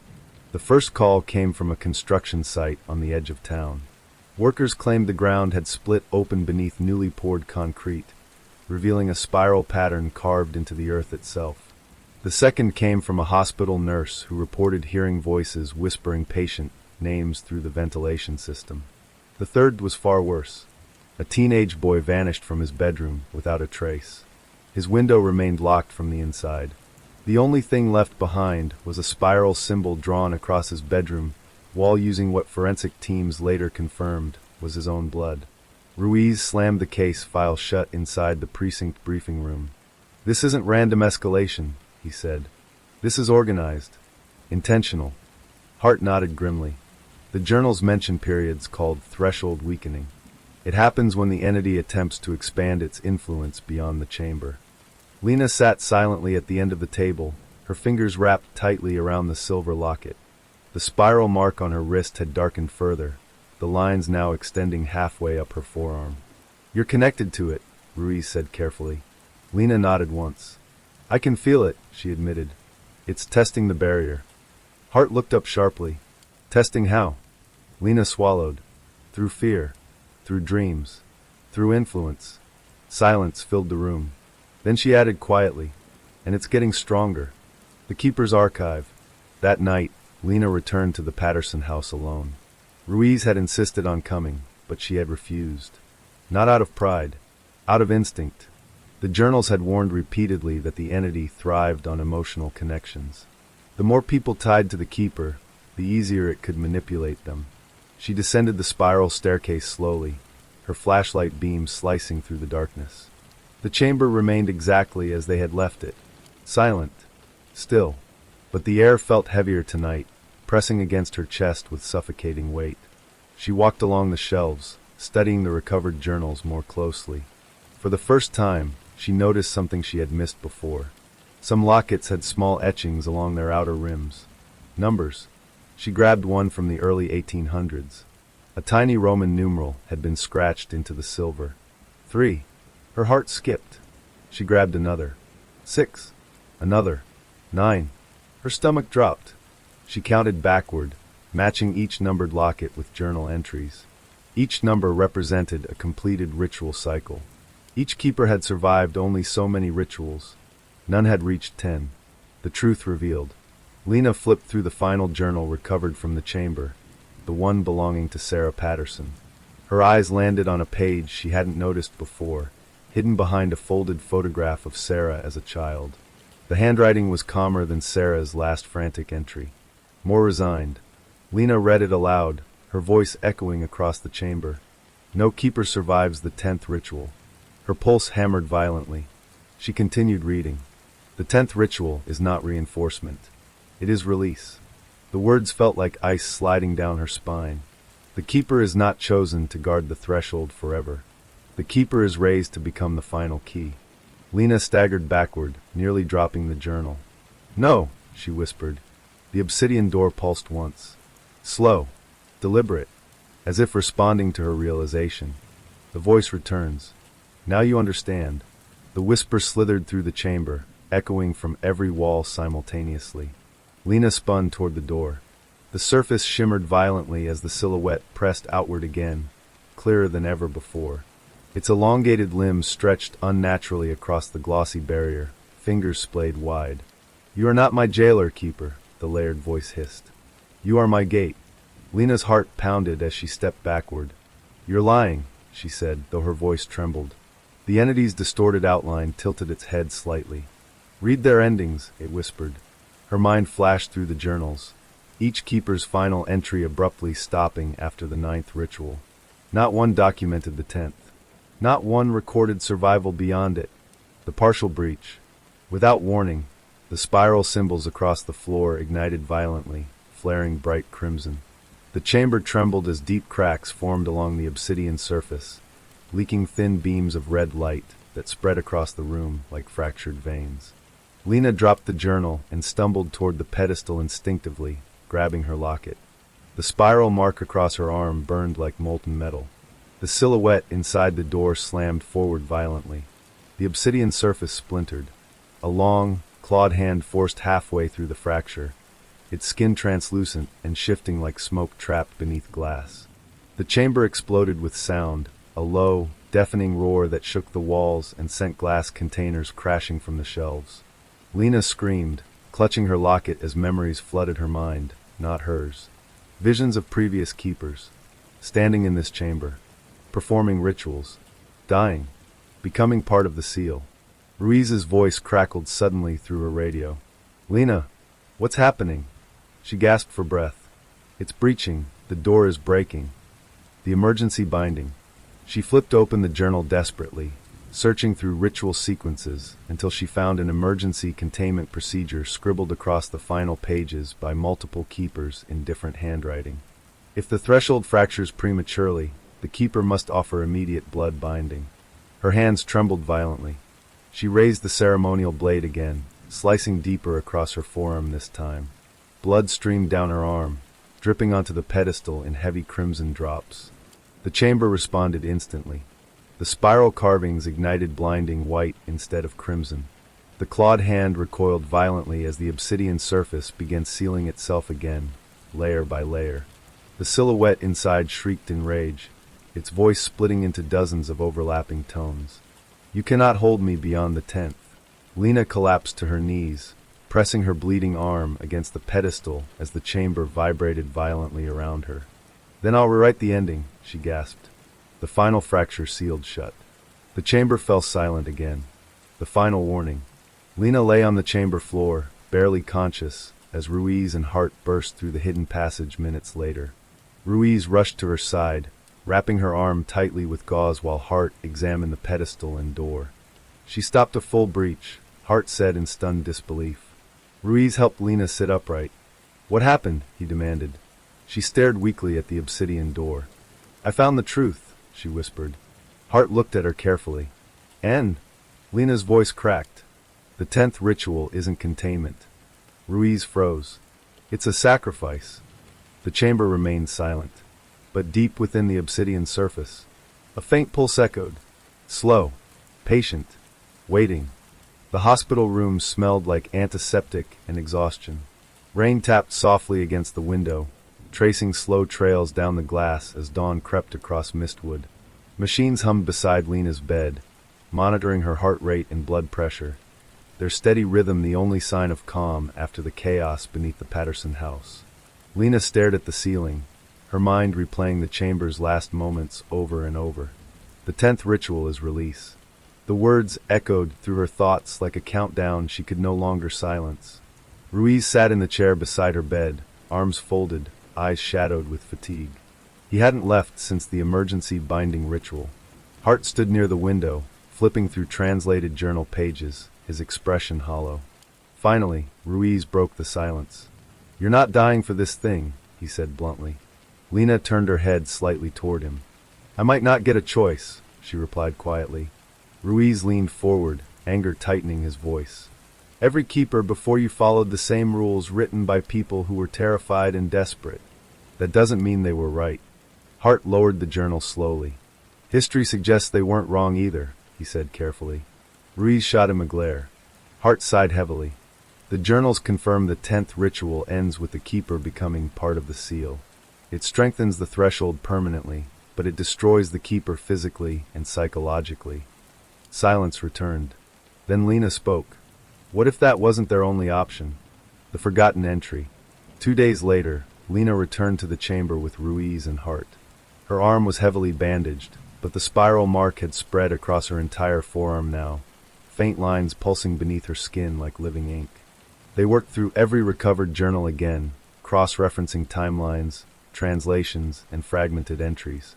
For hours, nothing new appeared, until Hart noticed a hidden seam inside the oldest journal, one belonging to the first recorded keeper in 1782. Inside the seam was a folded parchment far more fragile than the others. The handwriting was different, more deliberate, almost hopeful. Lena read it aloud. "The threshold is not meant to imprison. It is meant to balance. The entity beyond the door is not pure evil, but it is not meant for our world." The keepers misunderstood one truth. Sacrifice strengthens the barrier, but understanding reshapes it. Ruiz leaned closer. "What does that mean?" Lena continued reading. "If a keeper survives long enough to confront the entity directly during the 10th opening, the threshold may be rewritten. but none have tried. Fear guided every keeper before. Hart stared at the parchment, stunned. They always reinforce the prison, he said quietly. Instead of changing it, Lena finished. Preparing for the 10th opening, the journals confirmed one terrifying detail. The 10th ritual could not be prevented. Once a keeper was bound, the threshold would eventually force the final opening. The moment when the barrier weakened enough for the keeper to complete the final ritual or be consumed by it. And Lena's mark was accelerating. The spiral had already reached her shoulder. Hart estimated she had days, maybe weeks, before the 10th opening began naturally. So they prepared. Instead of ritual containment tools, they gathered historical texts, linguistic records, and ancient symbol translations recovered from the chamber. If Lena was going to confront the entity, she needed to understand its language, its purpose, its nature. Ruiz focused on structural analysis of the chamber, mapping energy surges recorded during previous rituals. He installed monitoring devices throughout the underground structure, hoping to track the exact moment the threshold began weakening. Sleep became rare. Time blurred. Every second felt like borrowed breath. The final opening begins. It started on a windless night. No storm. No warning. Lena woke suddenly in her apartment, gasping as the spiral mark erupted in blinding pain across her entire arm and chest. The locket around her neck burned against her skin, glowing faint crimson. Her phone buzzed instantly. Ruiz. It's starting, he said the moment she answered. Sensors are spiking. The chamber is destabilizing. She grabbed her coat without responding and rushed out the door. The threshold shatters. By the time Lena reached the Patterson house, the air itself felt unstable. The ground trembled faintly beneath her boots as she descended the hidden staircase with Ruiz and Hart close behind. The chamber glowed deep crimson. The spiral carvings across the floor pulsed violently, their light flickering like a dying heartbeat. And the obsidian door was cracking. Thick fractures split across its surface, leaking blinding red-gold light that flooded the chamber in violent waves. The silhouette inside no longer pressed outward. It stood fully formed behind the surface, waiting. Lena stepped forward slowly, clutching the parchment from the first keeper. This is where they sacrificed themselves, Hart whispered. Lena nodded. But I'm not them. The keeper steps forward. As the final fracture split the obsidian surface completely, the chamber fell silent. The door dissolved into drifting shards of black glass that evaporated before touching the ground. The light behind it dimmed slightly, revealing a vast, shifting void filled with swirling golden mist and distant, towering silhouettes moving slowly beyond perception. One figure stepped forward. It was taller than any human, its form constantly shifting between solid and vapor. Its face remained undefined, features forming and dissolving endlessly as it observed Lena. You stand where 10 lifetimes have ended, it said, its voice layered with countless tones. Lena forced herself to step closer. They died because they didn't understand you, she said. The entity tilted its head. And you believe you do? Lena raised the parchment. You were never meant to cross into this world, she said steadily. And we were never meant to imprison you completely. The threshold is supposed to be a balance. The entity's form rippled slowly. Balance requires sacrifice, it replied. Not destruction, Lena countered. The rewrite. The chamber trembled violently as the threshold energy surged around them. The spiral symbols ignited across the floor, walls, and ceiling simultaneously. Lena removed the locket from her neck and stepped into the light beyond the broken doorway. Ruiz shouted behind her, but she didn't stop. Pain erupted through her body as the spiral mark burned across her skin, spreading to her back, her neck, her face. The energy pulled at her consciousness, threatening to dissolve her entirely. But she held the parchment high, reciting the ancient translation. By memory given, by blood returned, the threshold becomes a bridge, not a prison. The entity's form flickered violently. You offer coexistence, it said. I offer boundaries, Lena replied. The light exploded around them, consuming the chamber in blinding brilliance. Ruiz and Hart shielded their eyes as the floor cracked beneath their feet. Lena felt her body begin dissolving into the light, her memories flashing across her mind like fragments breaking apart. Her childhood, her mother, every investigation, every victim she had fought for. Take the connection, she gasped. Not the keeper. The entity extended a shifting limb toward her, touching the spiral mark across her chest. The burning stopped instantly. The light collapsed inward. The new threshold. When Ruiz opened his eyes, the chamber had changed completely. The obsidian door was gone. In its place stood a translucent barrier of shimmering light, faint spiral patterns flowing across its surface like moving constellations. Lena lay unconscious beside the pedestal. Ruiz rushed to her side. "Lena!" Her eyes fluttered open slowly. The spiral mark across her skin had faded, leaving only a faint silver outline across her palm. Hart stared at the new barrier in stunned silence. "It's stabilized," he whispered. Aftermath. Months later, Mistwood began to heal from centuries of hidden fear. The Patterson house was sealed permanently and converted into a historical research site. The chamber remained guarded, though the shimmering threshold no longer pulsed violently. It simply existed, balanced. Lena returned to active duty, though she carried the silver locket everywhere she went. The faint spiral mark on her palm remained as a reminder, not of burden, but of responsibility. One evening, she stood on Mistwood Bridge as sunset painted the river gold. Ruiz leaned beside her. "So is it over?" he asked. Lena looked toward the distant forest. "No," she said softly, "but it's different now." She closed her hand around the locket. "And this time we're not alone." Far beneath the town, the threshold shimmered quietly. Watching. Waiting. Balanced. Story 2. It was 6:42 p.m. when the first call came in. The dispatcher's voice was calm, almost robotic, as she listened to the woman on the line.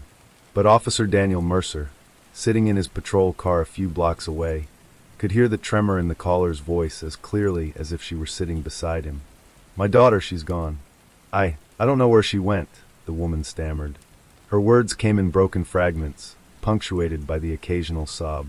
She was just standing by the bridge, and then she wasn't there. Mercer gripped the steering wheel tightly. Hollow Creek Bridge wasn't a busy thoroughfare. In fact, it barely qualified as a crossing over the slow-moving creek below. Streetlights flickered along its span, casting long shadows over the asphalt. Every local child knew not to linger near the water after dark. By the time Mercer arrived, the area had already drawn a small crowd. Parents stood nervously on the edges of the bridge, their faces pale, while a few teenagers whispered nervously among themselves, pointing toward the far side of the creek where the forest began. The creek below glimmered faintly in the failing light, its surface smooth, as though nothing had disturbed it at all. He approached the mother, whose name he later learned was Allison Parker. Her hands trembled as she clutched a small, pink backpack, the straps twisted in her fingers. "She's only 12, Allison said, her voice cracking. "I left her there for a minute, just to tie her shoes. I didn't even look away for more than a moment. And then she was gone." Mercer nodded, trying to calm her.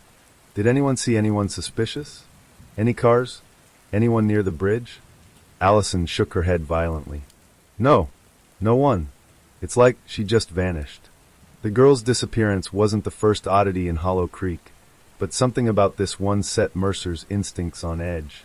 The town had always been quiet, sleepy even, but in recent months, strange occurrences had been creeping into the shadows. Missing pets, vandalism with strange symbols, and rumors of a man who watched children from the woods. But no one ever reported anything concrete, until now. Mercer crouched by the edge of the bridge, examining the rough concrete guardrail. He noticed faint scratches, too high for a child, but too random to be natural wear. There were scuff marks along the asphalt leading to the side of the bridge where the forest began. And something else, tiny, nearly imperceptible footprints in the soft soil near the creek bank. Not human. Too small, too narrow, elongated. He straightened and radioed dispatch. "Unit 12 here. We need a full search. Dogs. K9 units. Entire forest sector, south of the creek." The dispatcher's voice hesitated. "We'll get them out immediately. You want the state police involved?" "Yes. And get a helicopter. Now," Mercer replied, already moving toward the path that led into the forest. "There's something wrong here." The forest whispers. The Hollow Creek forest wasn't particularly large, but the trees were dense, their canopies forming almost complete darkness even in early evening.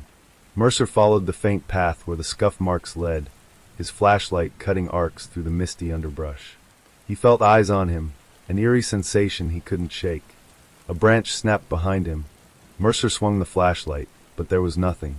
The forest was silent, save for the creek's faint trickle and the occasional call of a distant owl. Then he found it, a small scarf, pink, snagged on a branch several feet above the ground. Mercer's heart sank. This wasn't an accident. The scarf had been torn deliberately. Whoever had taken Allison's daughter knew exactly what they were doing. He called it in immediately. Found item, pink scarf, snagged on branch. Possible suspect path continues north toward the old Hollow Creek mill. The mill had been abandoned for decades, a crumbling relic of the town's industrial past. Locals rarely went near it, warning of collapsing floors and dangerous chemicals left behind. But Mercer knew instinctively that this was where the trail led. The bridge witness. Before heading toward the mill, Mercer stopped to speak to a boy standing near the bridge. The boy couldn't have been more than 14. His name was Ethan, and he had been riding his bike along the creek when the girl vanished. "I saw something," Ethan said, voice low and trembling. It wasn't a person. I don't know. It was like the air moved wrong, like it swallowed her. Then the shadows, they shifted." Mercer frowned. "Shadows?" The boy nodded vigorously. "Yes. The trees, they moved, but not like wind. Like alive. And then she was gone. Just gone." Mercer suppressed a shiver. Hollow Creek had always been prone to exaggeration, but the boy's eyes were wide, genuine. Something unnatural had happened here. "Did anyone else see anything?" Mercer asked. The boy shook his head. "No, but you should check the old mill. That's where it came from before." Mercer didn't know what the boy meant, but he noted it carefully. Everything about this case felt wrong, and he knew instinctively it would consume the town, and him, if he didn't find the girl soon. The old Hollow Creek mill. By the time Mercer reached the mill, the sun had disappeared entirely behind thick clouds, leaving only the flashlight beams to illuminate the crumbling structure. Rusted machinery leaned precariously against walls, cobwebs hung like drapes, and the air smelled faintly of decay and mildew. He moved carefully, listening for any sound. Nothing. Then he saw it, a door half hidden beneath a fallen beam. Marks on the ground suggested recent movement. Not animal movement.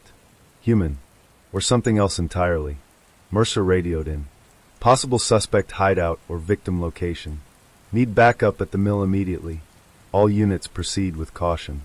As he stepped closer, his flashlight beam caught a strange symbol scrawled on the wall in what looked like dried mud. A spiral inside a circle, jagged lines cutting outward. Mercer froze. He had seen something like this before, in missing person reports that had been dismissed as prank graffiti. A chill ran down his spine. This was not a random act. This was deliberate. And as he approached the doorway, he could hear it, a faint whisper, almost carried by the wind. "Help me." Mercer's heart pounded as he entered the darkness. A terrifying discovery. Inside the mill, the air was thick and stagnant. Mercer moved carefully, the beam of his flashlight shaking slightly. Then he found her. The girl was sitting in a corner, knees drawn to her chest, rocking back and forth. Her eyes were wide, unblinking, staring at the wall. On the wall, dozens of symbols were etched in the dust. Spirals, circles, jagged lines, all forming patterns Mercer didn't understand. "Hey, it's okay," Mercer said gently, kneeling beside her. "You're safe now." The girl didn't respond. Then she whispered, barely audible, "They're coming back." Mercer glanced around, his instincts screaming. The symbols were not just markings. They were warnings, instructions, messages. And outside, in the shadows of the mill, something moved. Not human, not animal, something else. The next morning, Hollow Creek woke under a gray, oppressive sky. The storm from the previous night had left puddles across the cracked asphalt, reflecting the skeletal trees lining the main street. Officer Daniel Mercer drove slowly past the Parker residence, keeping one eye on the house and another on the creeping mist that rose from the creek. Allison Parker, the girl's mother, sat on the front porch in a worn rocking chair, staring blankly at the forest beyond the bridge. She hadn't slept, hadn't eaten, and barely blinked. Every time Mercer drove by, she would look up at him, desperate eyes pleading for answers he didn't yet have. Mercer sighed, gripping the steering wheel. He knew the first 24 hours in missing person cases were critical. The longer the trail went cold, the slimmer the chance of a safe recovery. But this case was unlike any he had handled. Something about the way the girl had vanished, one moment tied to reality, the next gone entirely, set his instincts screaming. He parked his car at the station and joined Detective Claire Whitman in the briefing room. Whitman had arrived early, her hair tied back tightly, her glasses perched on the bridge of her nose. She was meticulous, precise, the kind of detective who noticed patterns before they existed. "Morning," Mercer said. He dropped a folder on the table. "We've got the girl back, but she's not speaking much." Claire flipped through the folder quickly, eyes narrowing. "And the symbols on the wall?" Mercer nodded. Spirals inside circles, jagged lines radiating outward. Not random. She was writing them herself, or copying them. "We don't know which. She says they're coming back." Claire leaned back in her chair, tapping her pen against her lips. "We've had disappearances here before. Kids vanish for hours, sometimes days. Usually they turn up, sometimes worse. But never with this." She gestured vaguely. "Symbols, patterns. Something new is happening." Mercer frowned. "You think this is connected?" Claire's eyes were distant. "I think someone, or something, is orchestrating it. And whoever it is, they've been doing this a long time." Digging into the past. The Hollow Creek Historical Society had been quiet for decades, housing old newspapers, town records, and photographs of the town's early days. Claire and Mercer made their way there mid-morning, hoping to find any documentation of past disappearances. The archivist, a gaunt man named Harold Finch, led them to the town's old crime logs, bound in thick leather covers. Dusty records chronicled Hollow Creek's missing children from the 1930s onward. Some cases were dismissed as runaways, others were marked unexplained. Claire flipped through a log dated 1947. "Listen to this." She read aloud. "October 12th, young girl, age 11, vanished near the creek. Witnesses report seeing a shadow moving unnaturally among the trees. Symbols carved into the bridge's railing." Mercer's stomach sank. "Symbols again?" Claire nodded. "And not just random. Look at the sketches, they're spirals, circles, jagged lines. The same kind the girl drew in the mill." Mercer ran a hand through his hair. "So this has been going on for 70 years? "Or longer," Claire replied. She pulled out a map of Hollow Creek from 1902, noting the locations of disappearances. "They're all near water. Bridges, creeks, mills, it's like a network." Mercer studied the map. Each marked disappearance clustered unnaturally close to the next, forming arcs that seemed deliberate, almost like a pattern. Claire's eyes lit up. "Exactly. And if you connect the dots," she traced the map with her finger. "Look, there's a spiral forming across the town. Hollow Creek isn't random. It's the center of something much bigger. The girl's behavior." Meanwhile, Allison Parker's daughter, Emily, had been quiet in the hospital. She refused food, barely slept, and rarely spoke more than a word or two. She spent hours staring at her hands or drawing spirals on paper with whatever pen she could find. Dr. Elaine Foster, the town psychologist, observed her carefully.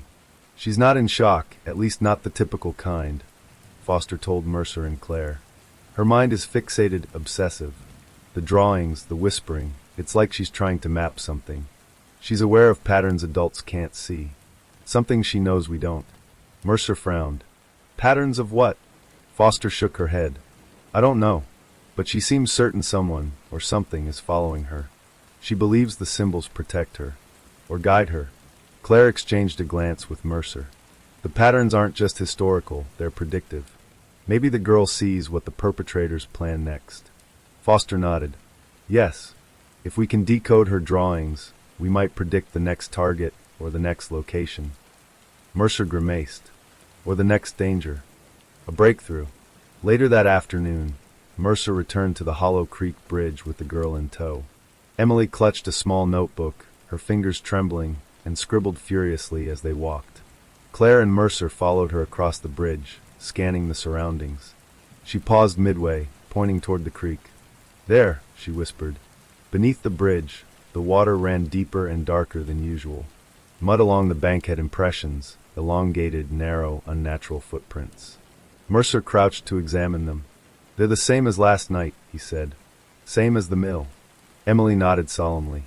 She handed the notebook to Claire. Pages were filled with spirals, circles, and intersecting lines, forming complex networks across the page. Small annotations marked with numbers appeared beside them. Claire traced the lines carefully. "These aren't random," she said. "They match the historical locations of past disappearances." She's mapping them. "And look, these numbers. Dates. She's predicting them." Mercer's stomach sank. "You mean there's a pattern to who's taken next?" Claire nodded gravely. "Exactly. And if we don't decode it, we won't just fail Emily, we'll fail anyone who's next." The investigation expands. By evening, the case had attracted attention beyond Hollow Creek. State police officers arrived, joined by K-9 units and forensic experts. Drones hovered above the creek, mapping the forest perimeter, while detectives interviewed parents, teenagers, and anyone who had been near the bridges or mills in recent weeks. Mercer, Claire, and Foster huddled over Emily's notebook in a temporary command tent. They laid old maps over the table, marking locations from the girl's notebook and historical records. Claire tapped her pen against the table. "It's all here. Every disappearance, every symbol, every pattern, they're connected. Someone has been orchestrating this for decades. And Emily, she's the first to notice it early enough to survive." Mercer swallowed hard. "Then we're running out of time. Whoever's behind this, they know she's noticing. They'll come back." Foster nodded. "And the patterns show escalation. Spirals are getting tighter, more precise. Whoever, or whatever, is orchestrating this isn't sloppy. They're learning. They're adapting."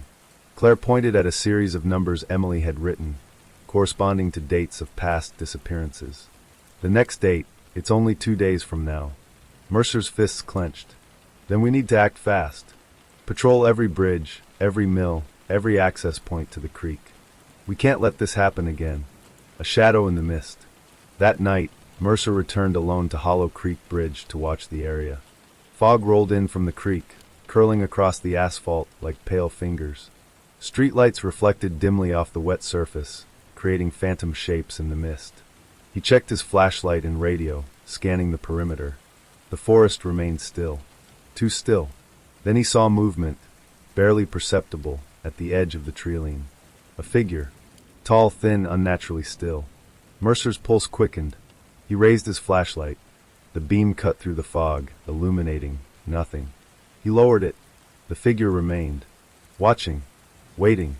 A whisper drifted across the bridge. He couldn't make out the words, but it sounded like a child's voice. "Emily." Mercer's stomach twisted. He stepped forward cautiously. The air grew colder. The mist thickened. Then the figure moved. Swift, almost gliding, disappearing into the fog along the creek bank. Mercer raised the radio, shouting for backup. "Static." The whisper returned. "Clearer this time. Patterns, they're all around you." Mercer's blood ran cold. He had no idea who or what he was dealing with. But one thing was certain. Hollow Creek's shadows weren't empty. They were alive. And Emily's discovery of the patterns had just put a target on their backs. The stakes rise. By dawn, Mercer, Claire, and Foster had formed a preliminary plan. Every bridge, creek, and abandoned building would be monitored. Residents would be warned. Drones would sweep the forest. But Mercer knew it wasn't enough. Whoever, or whatever, was orchestrating these disappearances was methodical, patient, and ruthless. The patterns weren't just random, they were a code. And Emily, in her frightened brilliance, had uncovered the first threads of it. Mercer leaned back in his chair, staring at the maps spread across the table. Every spiral, circle, and line now carried weight beyond imagination. Claire tapped her pen on the map. "We need to decode the patterns before the next disappearance. And we need to do it quietly. Whoever's behind this is watching." Foster nodded grimly. "And if the patterns are right, they'll strike in less than 48 hours. Mercer exhaled slowly, his mind racing. Hollow Creek had been a quiet, sleepy town for decades. But now it had a history written in disappearances, symbols, and shadows that moved on their own. And Mercer knew one terrifying truth. Emily's life was just the beginning. The discovery came unexpectedly. Claire Whitman had been poring over Emily's notebook late into the night, mapping spirals and circles over old maps of Hollow Creek, when she noticed something she hadn't seen before. A cluster of symbols aligned in a pattern that didn't correspond to any of the documented disappearances. It was subtle, almost hidden, like a secret message layered on top of an already intricate design. The spirals were tighter here, the lines sharper, radiating toward a small area of the forest that had been overlooked for decades. The old mill isn't the only focus, Claire said, pointing at the map. Mercer leaned over, squinting at the faint pencil marks. "What is it?" he asked. "Look here," she said, circling the symbols. "The lines converge on a location that's off any public record. Not on maps, not on property surveys, nothing." Mercer frowned. "A house? Possibly. Or some structure that was erased, hidden. But whoever's behind these patterns, they've been using it. That's why the spirals are so precise." The first lead. By sunrise, Mercer and Claire were driving down a narrow, overgrown path on the outskirts of Hollow Creek. Emily had been brought along, sitting quietly in the back seat, her small hands fidgeting with the corner of her notebook. She hadn't spoken much since the last night at the bridge, but when Claire showed her the map, her eyes lit up, and she pointed emphatically at the convergence point. "This way," Emily whispered. Mercer glanced at Claire. "You trust her instincts?" Claire nodded. "She's seeing something we can't yet understand. She may be our only guide." The path was nearly impassable. Trees leaned dangerously over the dirt track, their branches forming a canopy that blocked most of the early morning light. The ground was soft from the previous night's rain, leaving deep ruts where a vehicle had passed recently, where someone had dragged something heavy.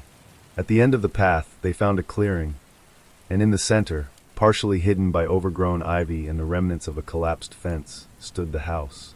It was small, weathered, and abandoned, a relic of Hollow Creek's forgotten past.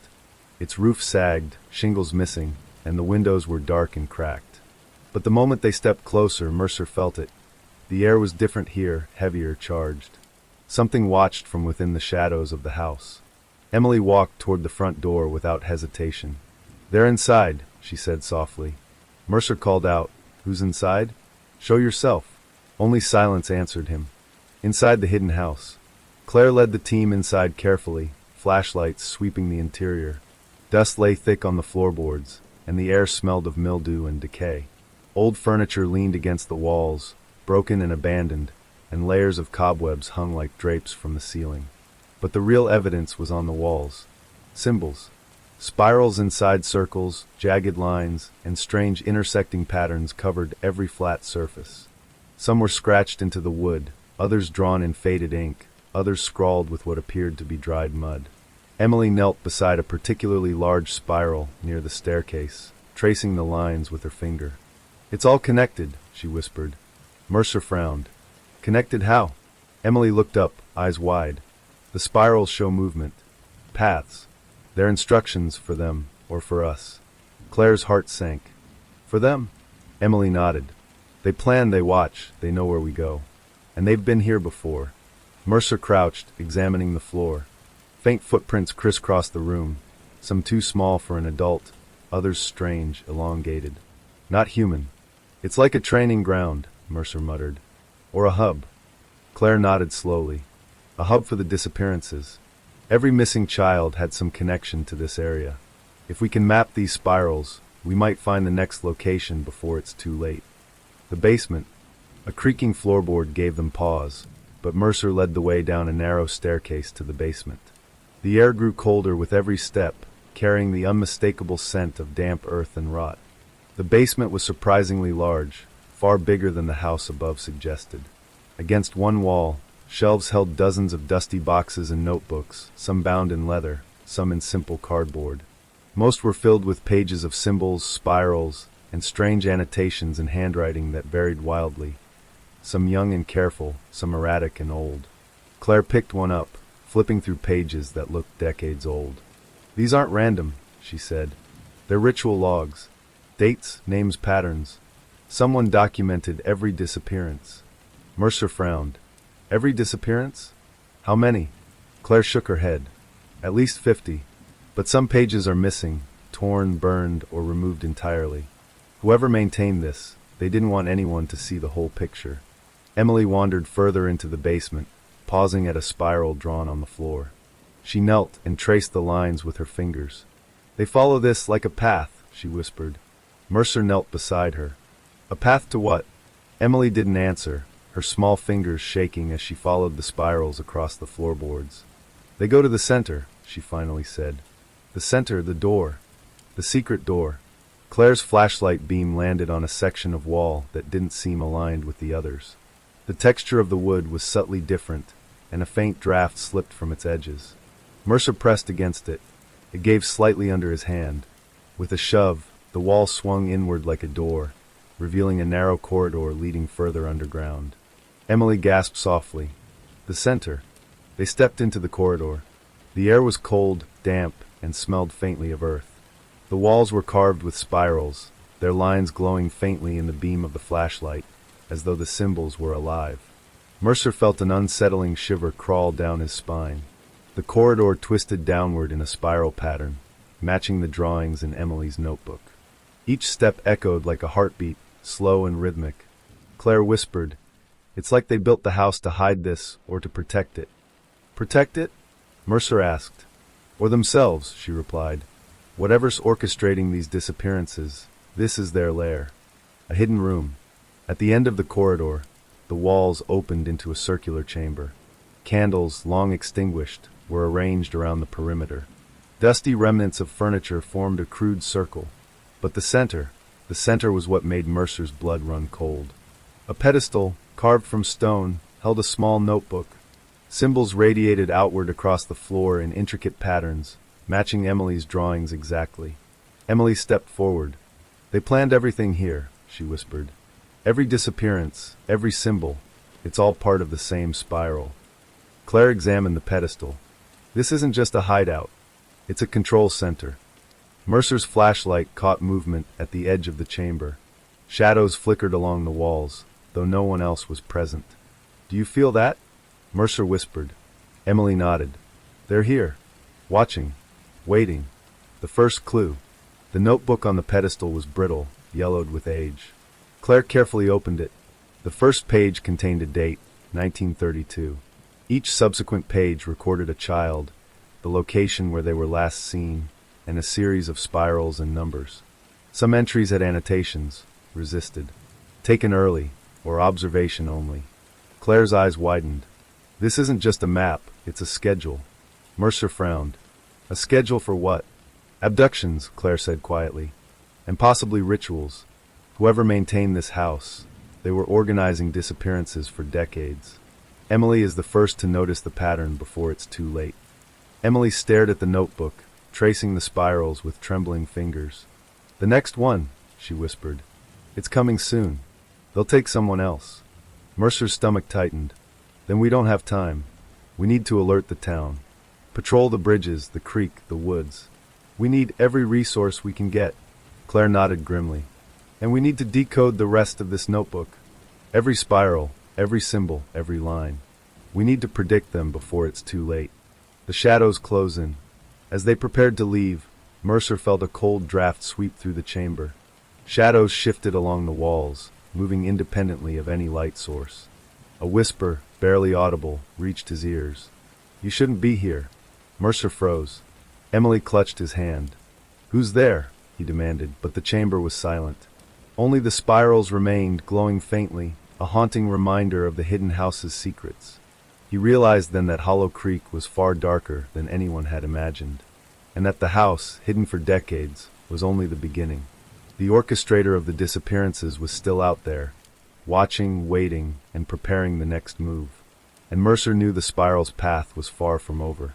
The Hollow Creek Historical Society felt like a mausoleum as Claire Whitman walked through its corridors with Emily in tow. Dust motes hung in the air, illuminated by narrow shafts of sunlight slicing through grimy windows. Every step on the creaking wooden floorboards echoed like a ghostly heartbeat, reminding Claire that this town had been keeping secrets for far too long. Mercer followed behind, notebook in hand, his mind replaying the hidden house and the spirals that seemed to pulse with life. He had tried to explain to Emily the need for patience, for observation, but she was restless, her small fingers twitching as she clutched the notebook from the pedestal. "Emily," Claire said softly, kneeling to her level, "do you remember any of the symbols you drew in the house? Anything that felt different?" Emily's eyes widened. She held up her notebook and pointed to a set of spirals that twisted into tight circles. These, she whispered. They're older. Not just from the house from before. Claire's pulse quickened. Mercer exchanged a glance with her. The girl's words confirmed their fears. The patterns were ancient, stretching back decades, even centuries. They weren't just orchestrating disappearances. They were following a historical rhythm, a spiral that repeated itself through time. Digging through time, Claire and Mercer spread out every historical record they could find. Newspapers, diaries, property deeds, old police files. Every disappearance, every strange report, every minor anomaly, even things locals dismissed as creepy stories, was recorded, plotted, and examined. What emerged was unsettling. Patterns repeated over decades. Children vanished near bridges and mills. Objects disappeared. Strange symbols were reported in the woods and on fences. Witnesses described shadows that moved unnaturally, figures that appeared and vanished. In some reports, children returned days later with strange behaviors, silent, withdrawn, sometimes muttering patterns of spirals or numbers. "Look at this," Claire said, pointing at the timeline she had mapped on a large corkboard.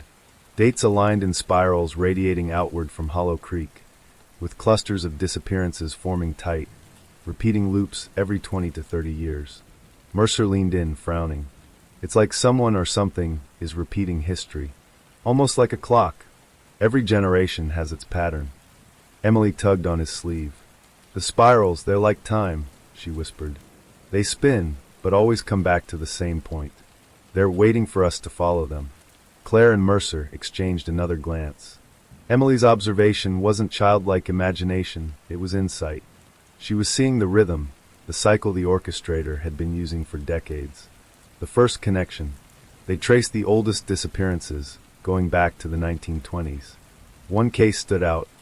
A girl named Lillian Hart, 11 years old, vanished near Hollow Creek Bridge. Witnesses reported seeing a shadow emerge from the forest, carrying her into the mist. Her case was closed as unexplained, but a journal entry discovered decades later suggested something far more deliberate. The pattern aligns. The spirals must continue.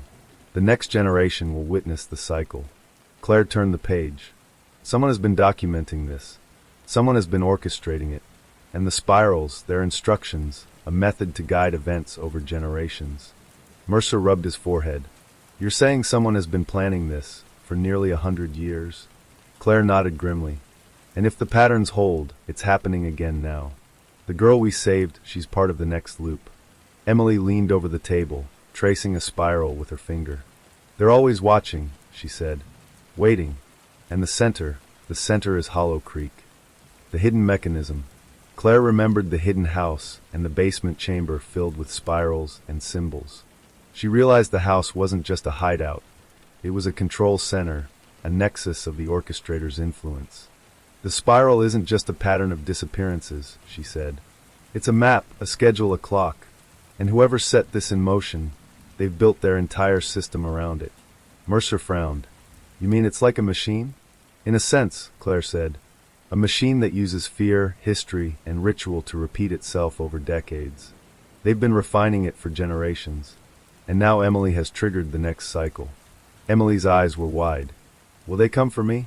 Mercer took her hand gently. "We'll do everything we can to stop them."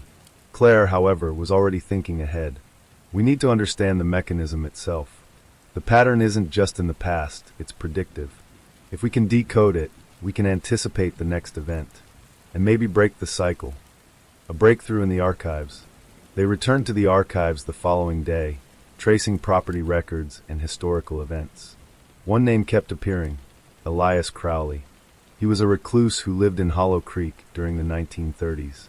Newspapers described him as eccentric, obsessed with numerology and esoteric symbols. Witnesses claimed he walked the woods near Hollow Creek at odd hours, often with children in tow who would return days later speaking of strange patterns. More chillingly, a series of letters found in the archives hinted at a network. Crowley corresponded with others in towns across the state, discussing continuity and the spiral's course. Claire's voice trembled as she read one aloud. "The pattern must remain unbroken. Each generation must witness the flow. Observation is key. Intervention is forbidden until the center is ready." Mercer's jaw tightened. "Observation forbidden. So they've been orchestrating this all along. And now Emily has seen it. That makes her a target. Emily looked up at them, eyes wide and scared. The spiral, it's watching me. Claire nodded solemnly. Yes, Emily. And if we don't decode it, it will keep moving. More children, more disappearances, and Hollow Creek will never be safe. The spiral's mechanics. Claire spread out Emily's notebook and the historical logs side by side. Together, they began to map the spirals over time, overlaying them on locations and dates of past disappearances. The result was a terrifying realization. Each spiral had a center, a specific location in Hollow Creek. The distance from the center increased with each loop, expanding outward over decades. Each loop corresponded to a series of disappearances, escalating in frequency and complexity. Symbols indicated movement, behavior patterns, and timing. This isn't random, Claire said. It's deliberate. The orchestrator knows exactly where to strike, when to strike, and who to target. And they've been doing it for generations. Mercer ran his hand through his hair. Then the next strike is imminent. Emily pointed at a spiral that corresponded with the present date. Here, she whispered. This is next. Someone else, they'll take them. Claire nodded. Then we move immediately. We protect the predicted location, monitor the paths, and prepare for whoever, or whatever, is behind this. The first confrontation. Later that evening, Mercer and Claire returned to the hidden house to continue their search. Emily insisted on accompanying them, clutching her notebook tightly. The basement chamber had grown darker since their last visit, as if the spirals themselves had deepened into the shadows. Mercer's flashlight caught movement at the edge of the room. Shadows flickered against the walls, elongating unnaturally. Claire froze. They're here, Emily whispered, pointing at the spirals. They're trying to guide us. Suddenly, a figure stepped from the shadows. Human-shaped, tall, cloaked in black, face obscured. The air grew cold, thick with tension. You shouldn't be here, a voice hissed. It was neither entirely male nor female, human nor animal.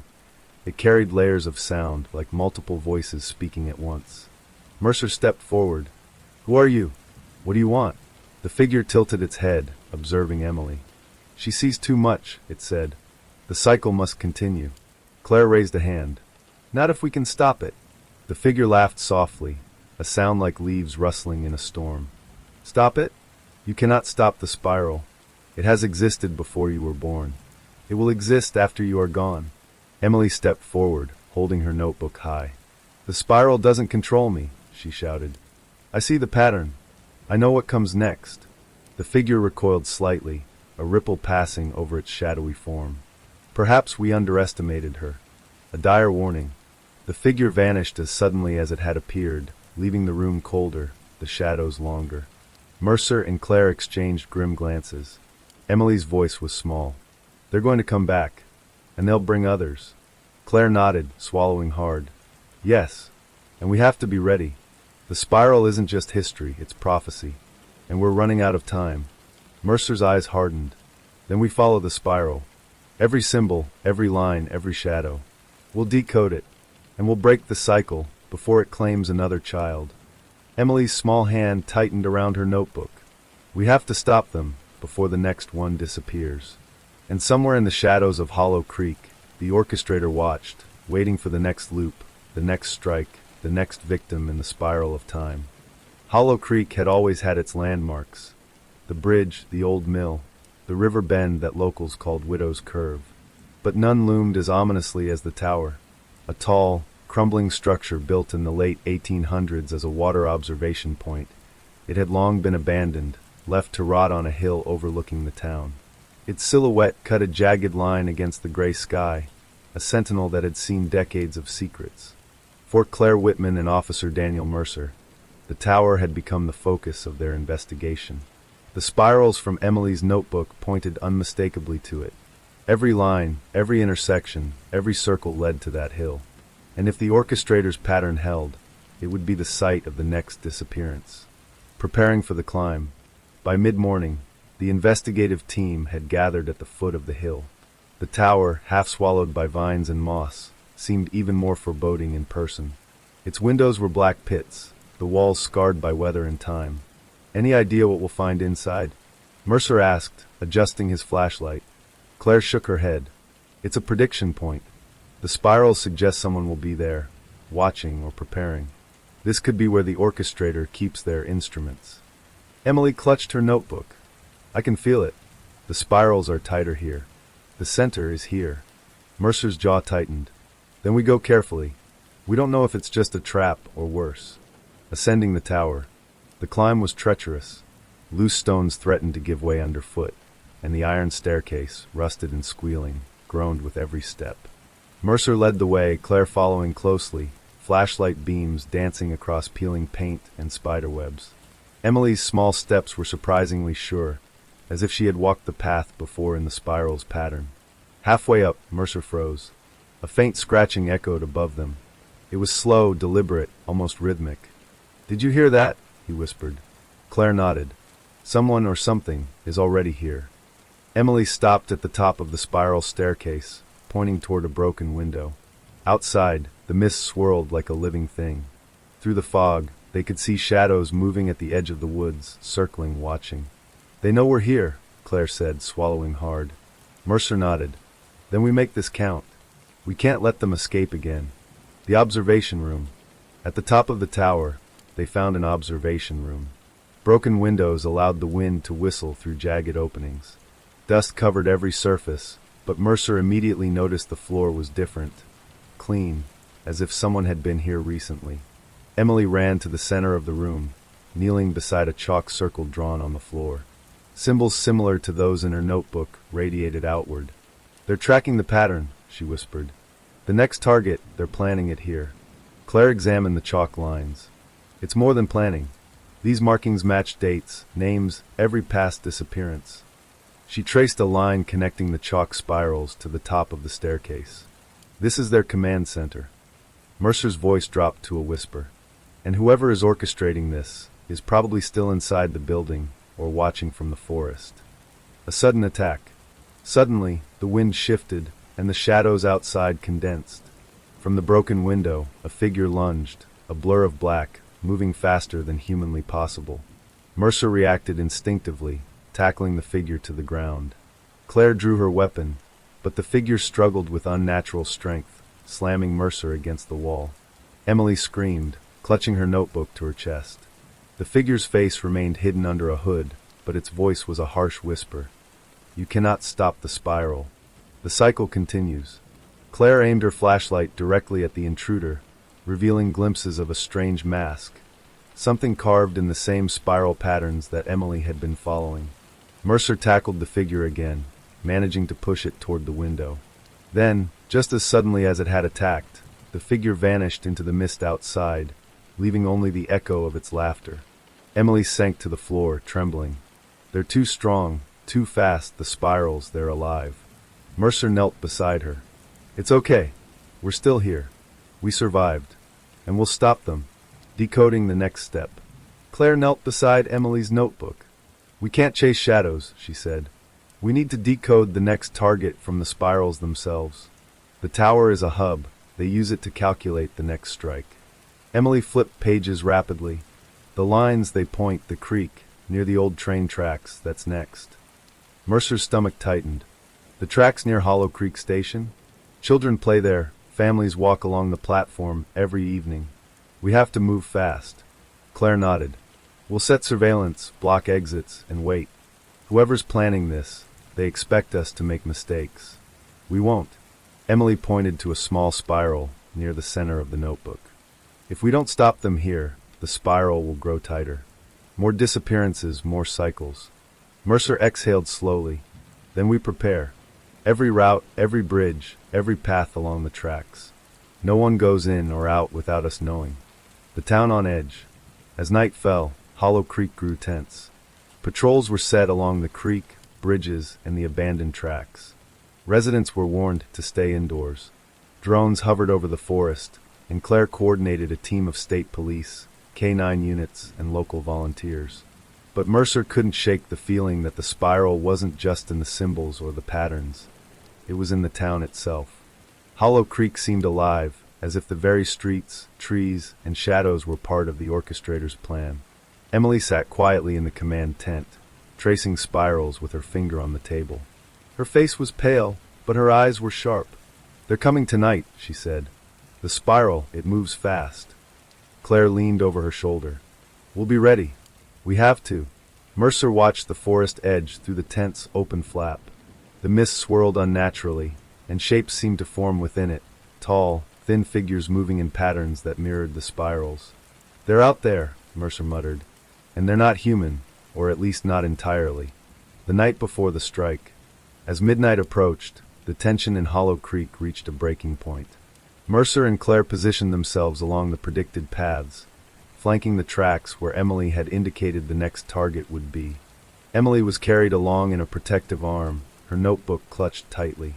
She whispered warnings, guiding them along the spiral's invisible lines. Each symbol, each intersection, each circle corresponded to a physical path, a hidden network of observation points the orchestrator used to track their movements. The forest seemed to lean in, listening.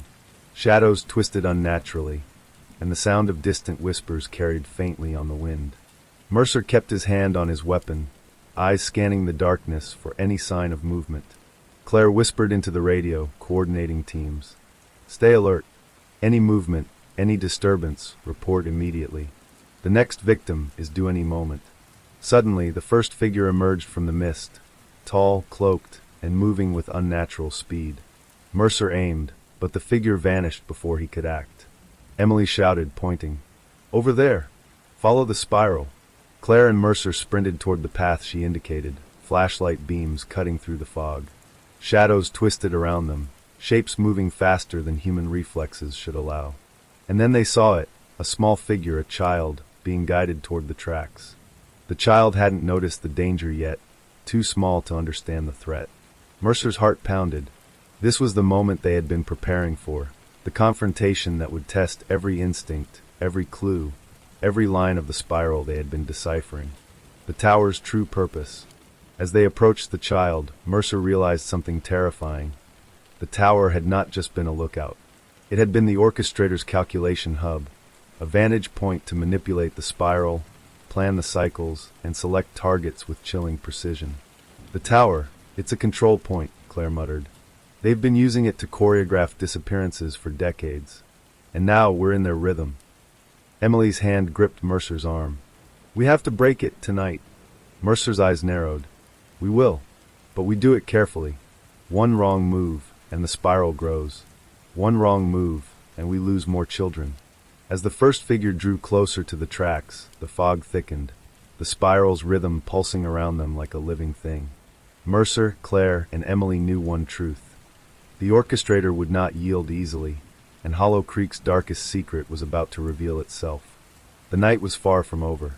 The spiral was tightening, the tower's judgment imminent, and the first strike of this new cycle was only the beginning. The first light of dawn barely touched Hollow Creek, yet the town already felt different. Shadows clung longer to the streets, and the mist along the creek was thicker than ever, curling through the alleys and around abandoned homes like a living thing. Officer Daniel Mercer and Detective Claire Whitman arrived early, following Emily's instructions. Her notebook, filled with spirals, lines, and cryptic annotations, had led them to the outskirts of the town, the area where the next predicted target was most likely to be taken. "You really think the spiral points to a single target?" Mercer asked, scanning the forested edge of the hill. Claire adjusted her glasses, eyes fixed on the foggy tree-line. "Not just a single target," she said, her voice tight. "The spiral shows movement. It shows paths. It shows how the orchestrator manipulates people, and maybe even the town itself." Emily's small hand clutched Mercer's sleeve. "They've been hiding here in the town. The spiral, it's built into everything. Houses, streets, bridges, even the school playground. They've watched us for years." Mercer swallowed hard. "Then we're not just looking for one person. We're looking at a network. The target."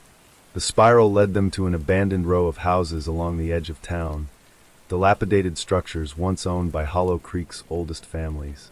Emily's finger traced one on the notebook. "Here," she said. "They're inside." Claire motioned for Mercer to stay back as she approached the front of the house. Windows were broken, doors splintered. The floorboards creaked under her weight. Inside, shadows moved. Not just the natural play of light, but shapes that flickered at the edges of vision. Thin, tall, moving unnaturally. Mercer joined her, gun raised, flashlight slicing through the gloom. In the corner, a young boy crouched, pale and shaking. His eyes darted wildly as he whispered, "They said I couldn't leave. I had to follow the lines, the spirals." Emily knelt beside him, holding out her notebook. "I can help. I understand the spirals. You can come with us." The boy hesitated, then took her hand. Claire motioned for Mercer to cover the exit. "We've got him. Now we find the orchestrator's trap." Unraveling the network. Back at the command tent, Claire and Mercer mapped the new information onto the spirals in Emily's notebook. Each location, each disappearance, each victim revealed a pattern. "They're not random," Claire said. "The orchestrator has agents, or helpers, people who watch, guide, and manipulate. The spiral is a network, and every thread leads to a hub. The tower was one. This house is another." Mercer frowned. "Then the town itself, it's part of the trap." Emily nodded. "They've used Hollow Creek for generations. They know every path, every shortcut, every hiding place. We've been walking in their design all along." Claire traced lines from the house to other abandoned buildings, bridges, and creek paths. Every building is a node. Every node is a stage in the spiral. And every stage has a cycle. Mercer exhaled slowly. "Then breaking the network means breaking the cycle. But we don't even know who's at the top of this spiral." Emily whispered, "I think I know the shadows. They're following someone, a leader." The first trap. Claire and Mercer followed the clues to an old community center, abandoned after a fire decades ago. According to Emily's notebook, the orchestrator used this location as a secondary hub, monitoring activity across the town. As they approached, the fog thickened. Shadows moved in unnatural patterns, twisting and stretching along the walls of the ruined building. Mercer's flashlight caught glints of metal, tripwires, hooks, and rudimentary surveillance equipment. Claire crouched low. "It's a trap. They've been expecting us." Suddenly, a wire snapped under Mercer's boot, triggering a hidden mechanism. The floor beneath them shifted, revealing a pit lined with broken glass and rusty nails. They leapt back just in time, narrowly avoiding injury. Emily gasped. They wanted us to fall. They're testing us." Mercer's jaw clenched. "Then it's real. The spiral isn't just historical, it's active. And we just stepped into the first real trap. The hidden rooms. Inside the building, they discovered hidden rooms behind false walls. Each contained notebooks, symbols, and records, evidence of decades of planning. Names of children, dates of disappearances, and intricate spirals connecting locations covered the walls.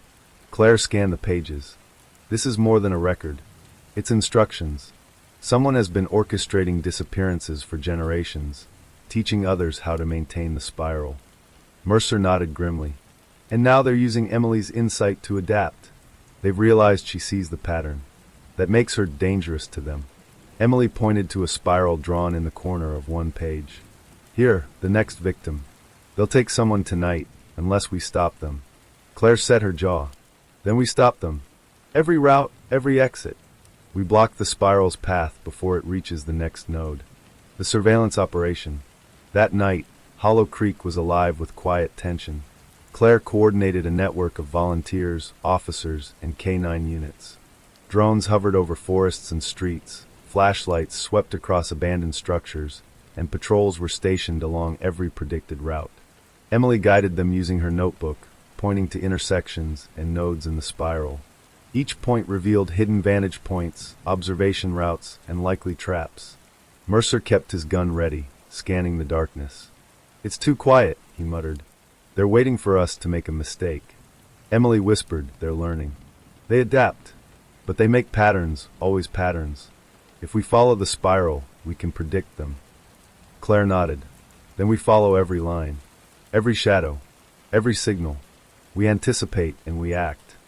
Confronting the orchestrator's agents.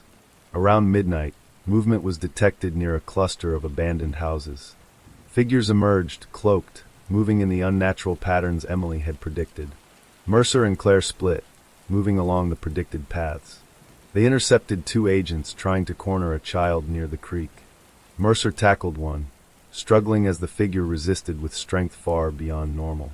Claire reached the child, dragging them to safety while Emily's notebook guided every step. The agents attempted to vanish into the mist, but the team's preparation and Emily's insights allowed them to contain the threat. Handcuffs and ropes secured the first captured agents, and Claire immediately began interrogation. They were following orders, one agent admitted, voice shaking. The spiral, it's bigger than Hollow Creek. We just maintain it. Mercer frowned. Maintain it? How many people are involved? The agent's eyes darted nervously.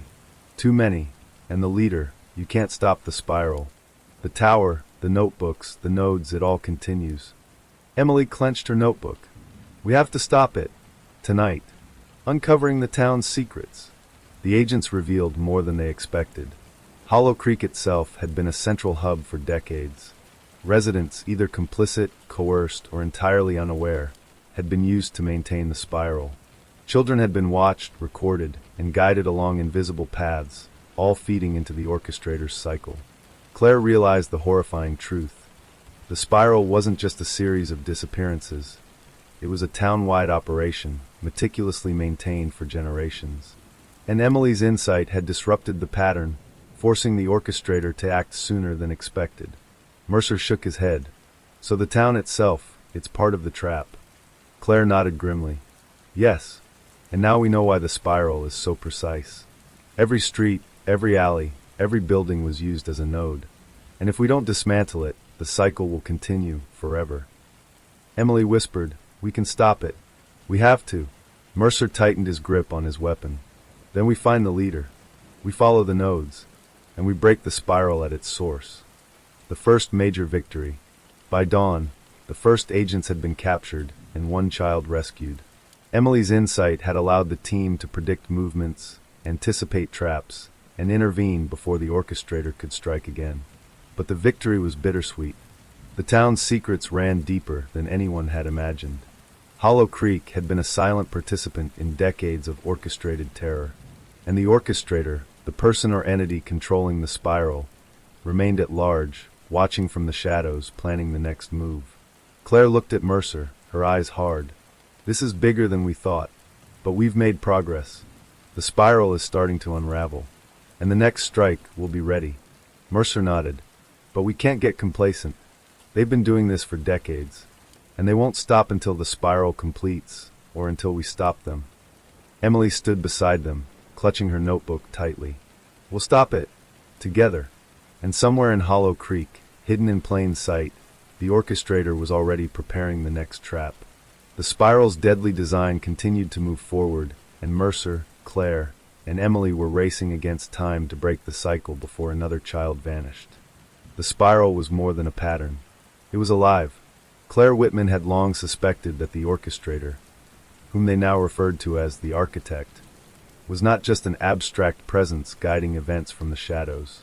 The clues left in Emily's notebook, the nodes they had traced across Hollow Creek, and the hidden houses all pointed toward someone with intimate knowledge of the town, someone who had planned generations of disappearances with meticulous precision. Now the question remained, who was the architect? And why had they waited so long for Emily to trigger the next cycle? A hidden lead. Claire, Mercer, and Emily reconvened in the command tent. Maps and notebooks spread across the table like a constellation of clues. The captured agents from the previous night had provided some answers, but each revelation only deepened the mystery. They know every street, every building, Mercer said. This isn't just about Hollow Creek. They've been building the spiral for decades. Someone had to teach them. Emily's small fingers traced the spiral diagrams, stopping at certain nodes. These lines, they're different. Older. Deeper. They were drawn by someone else, someone who started the spiral. Claire leaned in. You mean the architect left clues for themselves? Or for the next generation? Emily nodded slowly. Yes. And I think the architect might be closer than we realize. Someone we know. Mercer frowned.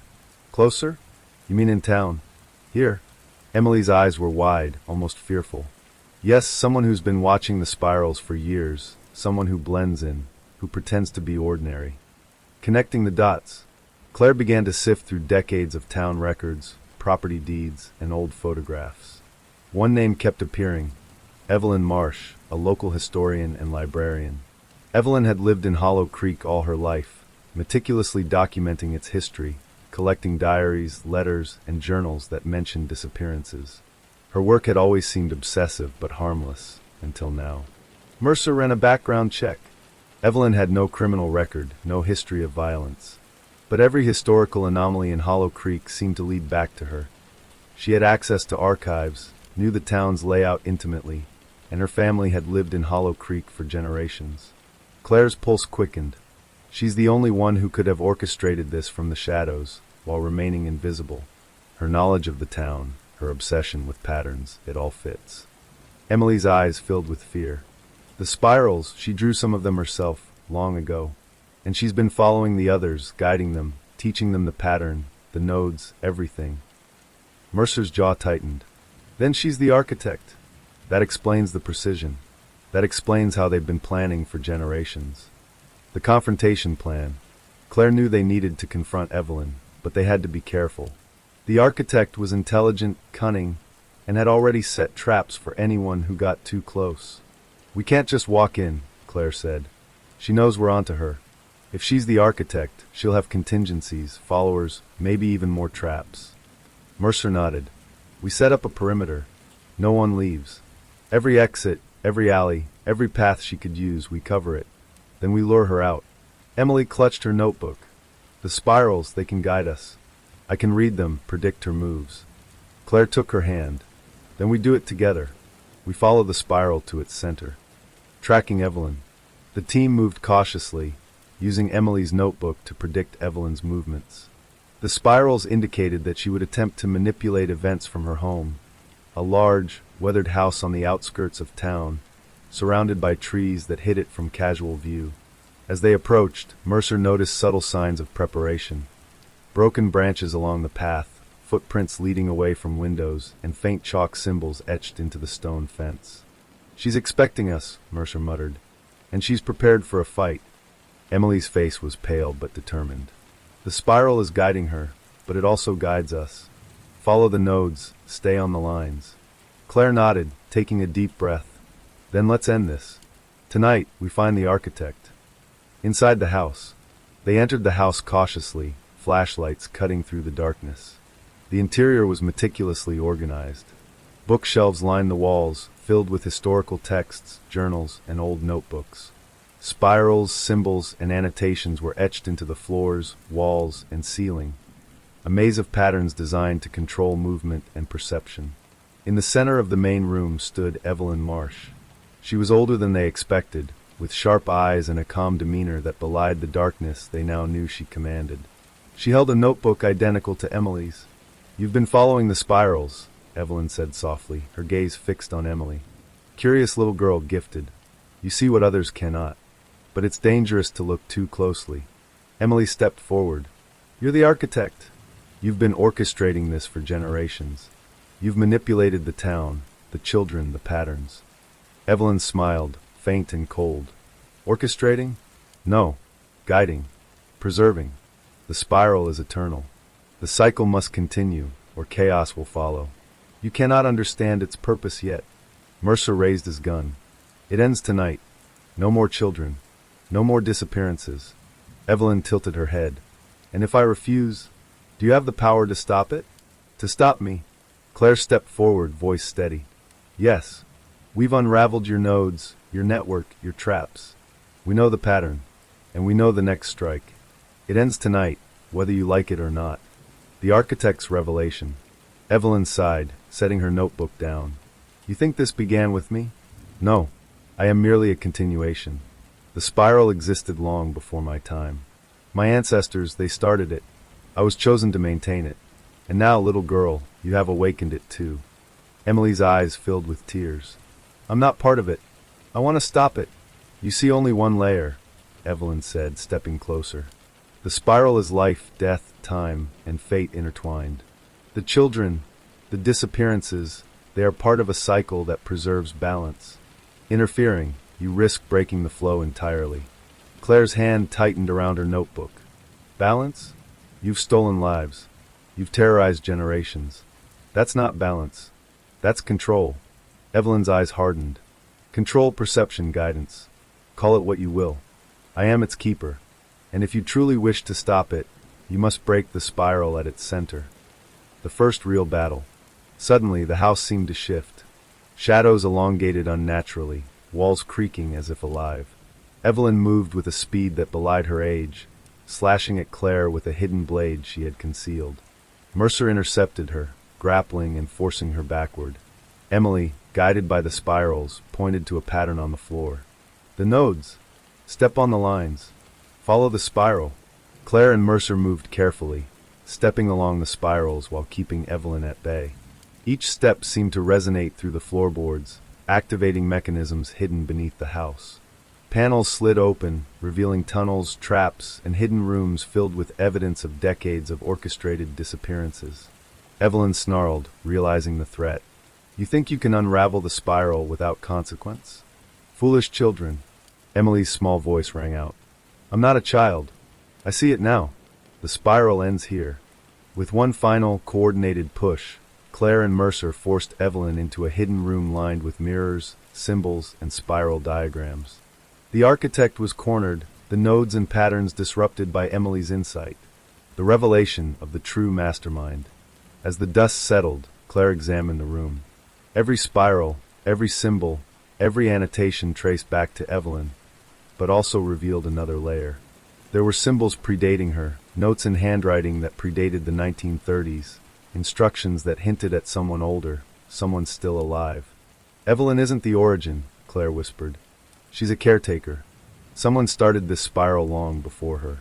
And if we're not careful, the real mastermind is still out there. Mercer looked at Emily. Then our work isn't done. The architect may be revealed, but the spiral, it's bigger than anyone imagined. Emily nodded, determination in her eyes. Then we keep following it to the center. Evelyn, restrained but calm, smirked faintly. Very well. Follow the spiral, and you will see the truth. But be warned, truth comes at a cost. Claire and Mercer exchanged a grim glance. They had uncovered the architect, but the deeper mystery of Hollow Creek, the spiral's origin, and the deadly network it commanded were far from over. The town's secrets were still alive, and the spiral was far from finished. Hollow Creek had grown colder, the fog thicker than ever. It clung to the town like a living entity, crawling along streets, curling around streetlights, and swallowing the edges of buildings. Even the sun, weak and pale behind the clouds, seemed unwilling to pierce the heavy mist. For Claire Whitman, Officer Daniel Mercer, and Emily, the town had become both battlefield and puzzle. The spiral had revealed its nodes, its traps, and now its ultimate plan. The tower, the hidden houses, the abandoned community center. They were all part of a mechanism that had been decades in the making. And tonight, the final mechanism would activate. The warning. Emily's notebook trembled in her hands. I can feel it, she whispered. The final mechanism, it's about to start. The spiral, it moves faster now. Claire studied the diagrams, lines of spirals converging on a single point in the outskirts of Hollow Creek. Everything leads here, she said. Every disappearance, every trap, every manipulated node, it's all building towards something. Mercer's voice was tense. Then we don't have much time. Whatever it is, we need to get there before it's too late. Emily shook her head. Not just us. We need the children. The townspeople, everyone. If the mechanism activates, the spiral will take them too. Claire swallowed hard. Then we warn them. Everyone out of Hollow Creek, or at least off the nodes. The approach. The trio moved cautiously through the mist toward the final location. Emily's notebook glowed faintly under the flashlight beams, lines and symbols marking invisible paths through the forest, across the river, and toward a clearing surrounded by centuries-old oak trees. It's here, Emily said. This is the center. The spiral ends, or begins again. The clearing was ominously quiet. The air was thick, almost tangible, as if charged with energy. Mercer held his gun ready, flashlight scanning for movement. Claire knelt and examined the ground. Symbols had been etched into the dirt, spirals forming concentric circles that radiated outward. The final mechanism isn't a machine in the traditional sense, she said. It's this: patterns, rituals, nodes, and people all woven together. When it activates, it orchestrates everything simultaneously. Emily shivered. It's like a web, but alive. It's waiting for someone to step in the center. The first trigger. Suddenly, a shadow moved at the edge of the clearing, a cloaked figure, moving with unnatural speed. Mercer raised his weapon. "Stop right there." The figure paused, then slowly raised its head. It was Evelyn Marsh, the architect they had captured earlier, now freed by unknown accomplices who had been tracking Claire and Mercer. "You should have stayed away," Evelyn said calmly, her eyes cold. "The mechanism is already active. You've disrupted some of the nodes, but it's too late to stop the final pattern." Claire stepped forward. "We'll see about that. The spiral ends tonight." Evelyn smiled faintly. "The spiral cannot end. You don't understand the rhythm, the flow, the inevitability. Step in the wrong line, and you will be part of it." Emily pointed to the symbols on the ground. "We follow the spiral. Step on the lines. That's how we control it." Navigating the spiral. Using Emily's guidance, Claire and Mercer stepped carefully along the spirals etched into the dirt. The patterns seemed to pulse under their feet, almost guiding them, almost resisting them. Every movement, every choice, had to align perfectly with the lines or the mechanism would trigger fully. Evelyn moved alongside them, watching their every step. "Careful," she whispered. "One misstep and the cycle completes. The mechanism will claim everything." Mercer glanced at her. "Then you know how to stop it?" Evelyn's smile faded. "Perhaps, but the cost is high." Claire ignored her and focused on the spirals. Emily's small hands traced each line, directing their path. The concentric circles tightened as they moved inward, and Claire realized something horrifying. The closer they got to the center, the more dangerous it became. Hidden traps, some physical, some psychological, had been designed to punish mistakes. The hidden traps. The first trap was subtle, a sudden depression in the ground that acted as a tripwire. Mercer narrowly avoided it, lunging to the side. The second was a mirror array hidden among the trees, designed to disorient anyone stepping off the path. Claire caught herself on a branch as a hidden cable swung toward her, almost cutting her arm. "This is insane," she muttered. "The architect has been planning this for decades." Emily's voice was calm, almost unnaturally so. "Step only where the spirals touch. Every other space is danger." The final obstacle was a pit in the very center of the clearing, disguised as a solid surface. Claire recognized it from old photographs of Hollow Creek, long believed to be folklore. "It's a trap," she whispered. "It's meant to swallow anyone who reaches the center unprepared." Emily's fingers trembled slightly on the notebook. "No, we can control it. We just have to complete the pattern perfectly." Activating the mechanism. At last, they reached the center of the spirals. Symbols etched in stone, dirt, and tree bark converged into a glowing nexus. The air hummed, and shadows twisted unnaturally around them. Evelyn stepped forward, raising her hands. "You've done well to reach this point. But the mechanism, it's already alive. The spiral is about to complete its cycle." Claire stared at the pattern beneath her feet. "It's not alive, it's a machine. And every machine has a flaw. Every pattern can be broken." Emily placed her hands on the symbols, tracing the final sequence. Her voice rang out, firm and commanding. "We complete it on our terms. The spiral ends tonight." A pulse ran through the clearing, a shockwave of energy that bent shadows and twisted light. The nodes around the forest flickered like candles in a storm. The final mechanism had been activated, but they controlled the sequence, moving carefully along the lines. Evelyn's expression twisted from amusement to panic. "No, you can't stop it." Mercer held his ground. "We already have." Disrupting the spiral.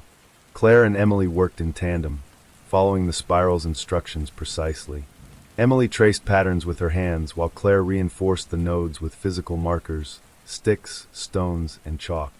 Each step disrupted the hidden traps, neutralizing the orchestrator's control over the clearing. The spirals pulsed faster, almost angry at being disrupted.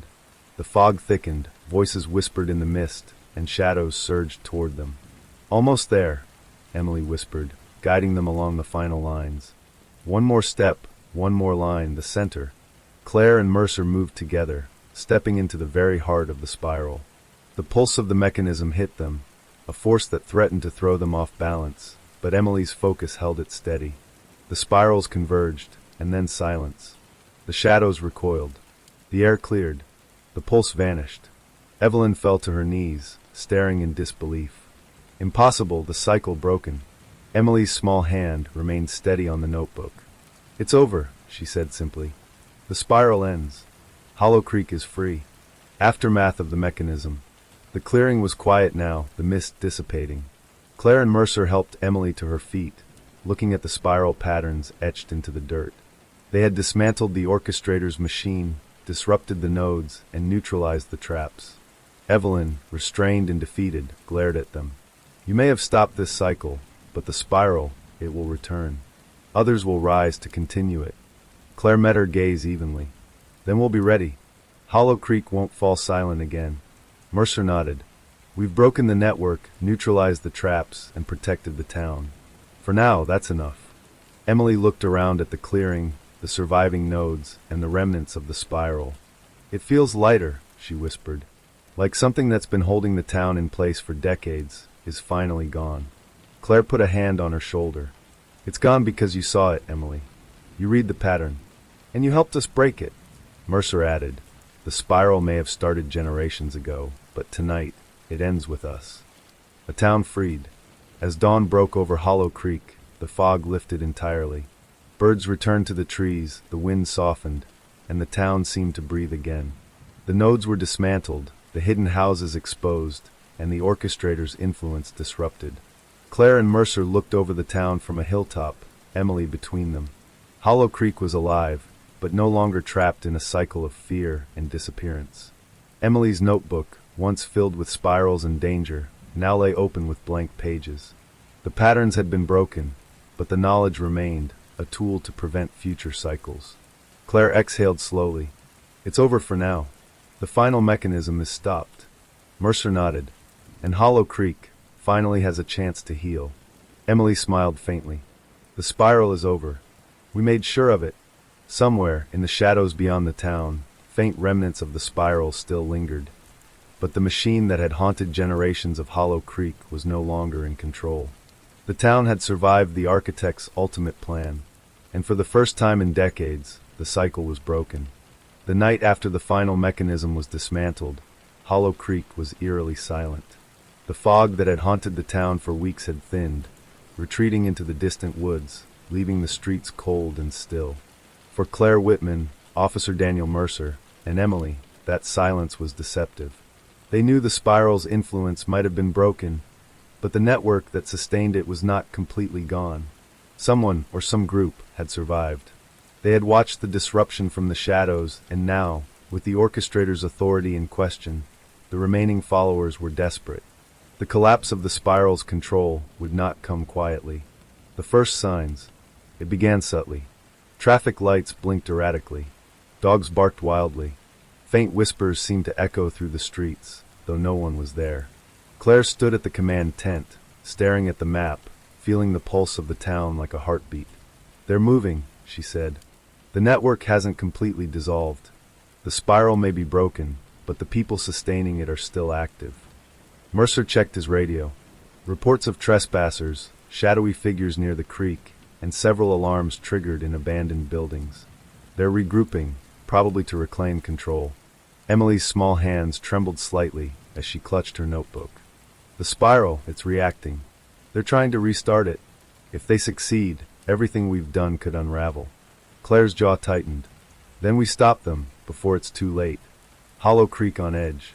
The team quickly organized patrols throughout the town, covering every known node, abandoned house, and secret passage. Volunteers and officers were stationed at strategic points, flashlights cutting through the fog that lingered along the creek and sidewalks.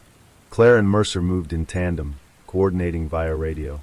Every detail Emily revealed from the spirals was followed precisely, predicting the movements of the remaining agents.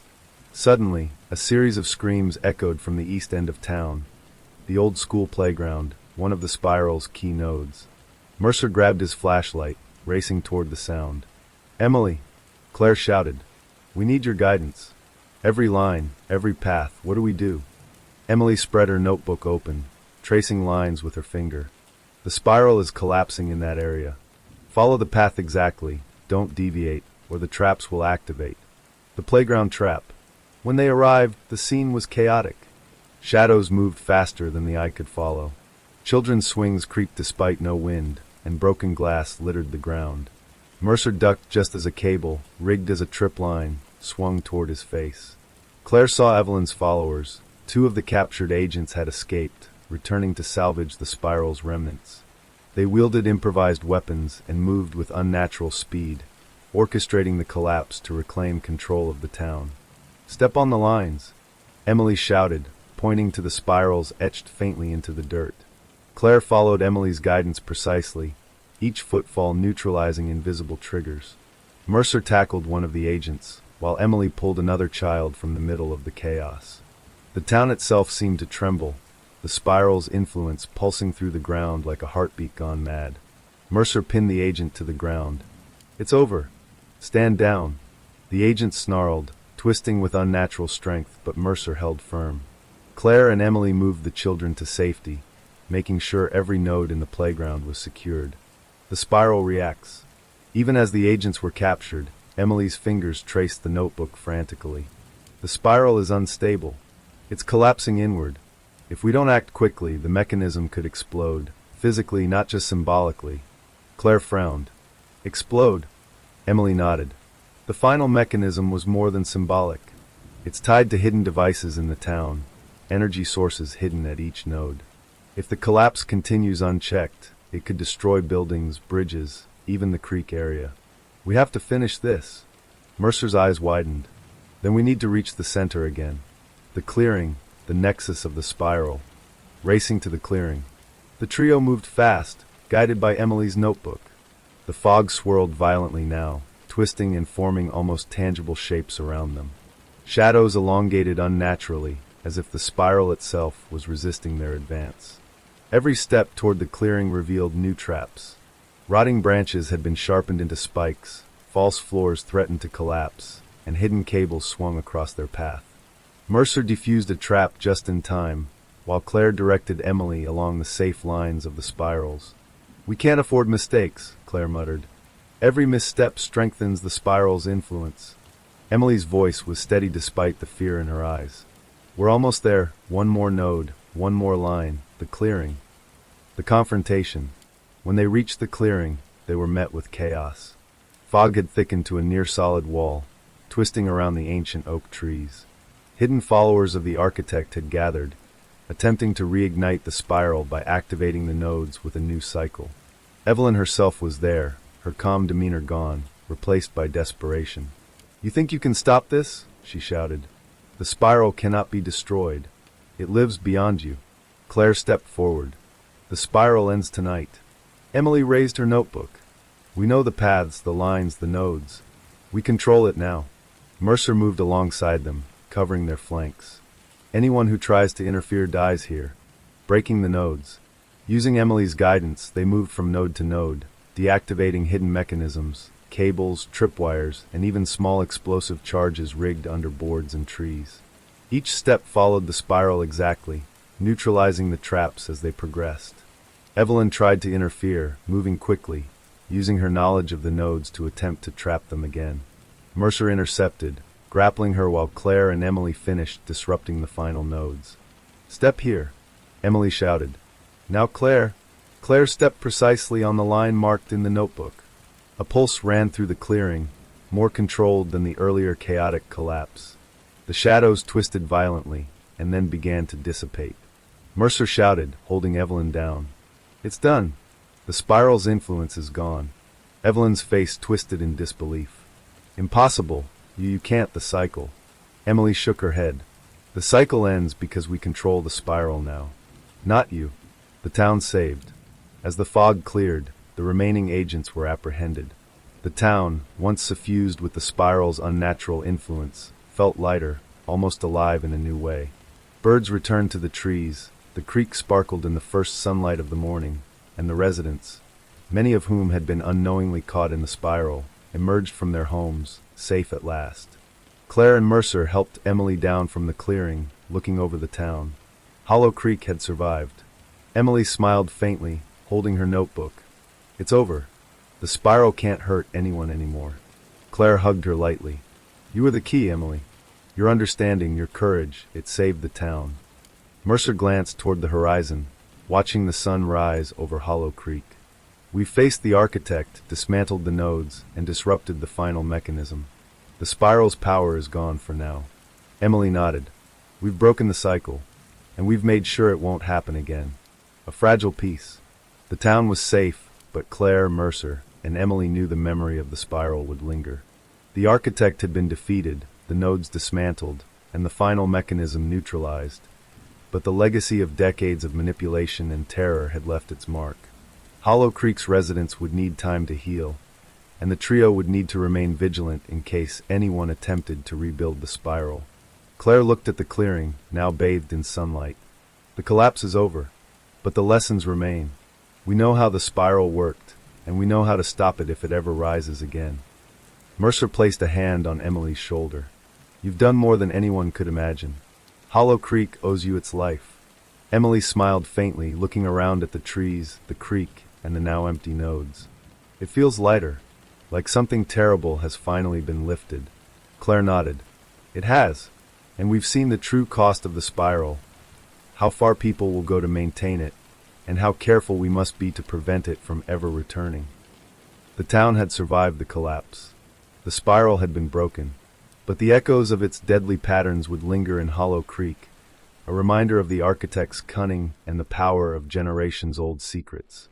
The morning sun broke over Hollow Creek with a golden glow that seemed almost impossible after weeks of mist, fear, and chaos. Birds sang again, and the gentle rush of the creek echoed through the town, a quiet reminder that life persisted even after the horrors that had gripped the streets. For Claire Whitman, Officer Daniel Mercer, and Emily, the day carried both relief and the heavy weight of what had been lost, and what had been uncovered. The spiral, the orchestrator's network, and the centuries-old patterns of manipulation had been dismantled. But justice, Claire knew, would take more than disrupting the mechanisms. It would require accountability. The town awakens. Residents emerged cautiously from their homes. Some were confused, others fearful, but most were grateful. For years, Hollow Creek had carried the invisible weight of the spiral. Children who disappeared without explanation, families haunted by unexplained absences, and whispers of an ancient, unseen hand guiding events. Emily walked through the town square, notebook in hand, tracing invisible spirals with her finger. "It's safe now," she whispered. "The patterns are gone. No one else will be taken." Mercer surveyed the streets, eyes scanning for any lingering threats. "The network may be disrupted, but the town still carries the legacy of what happened here. People need protection, guidance, closure." Claire nodded. "And that starts today.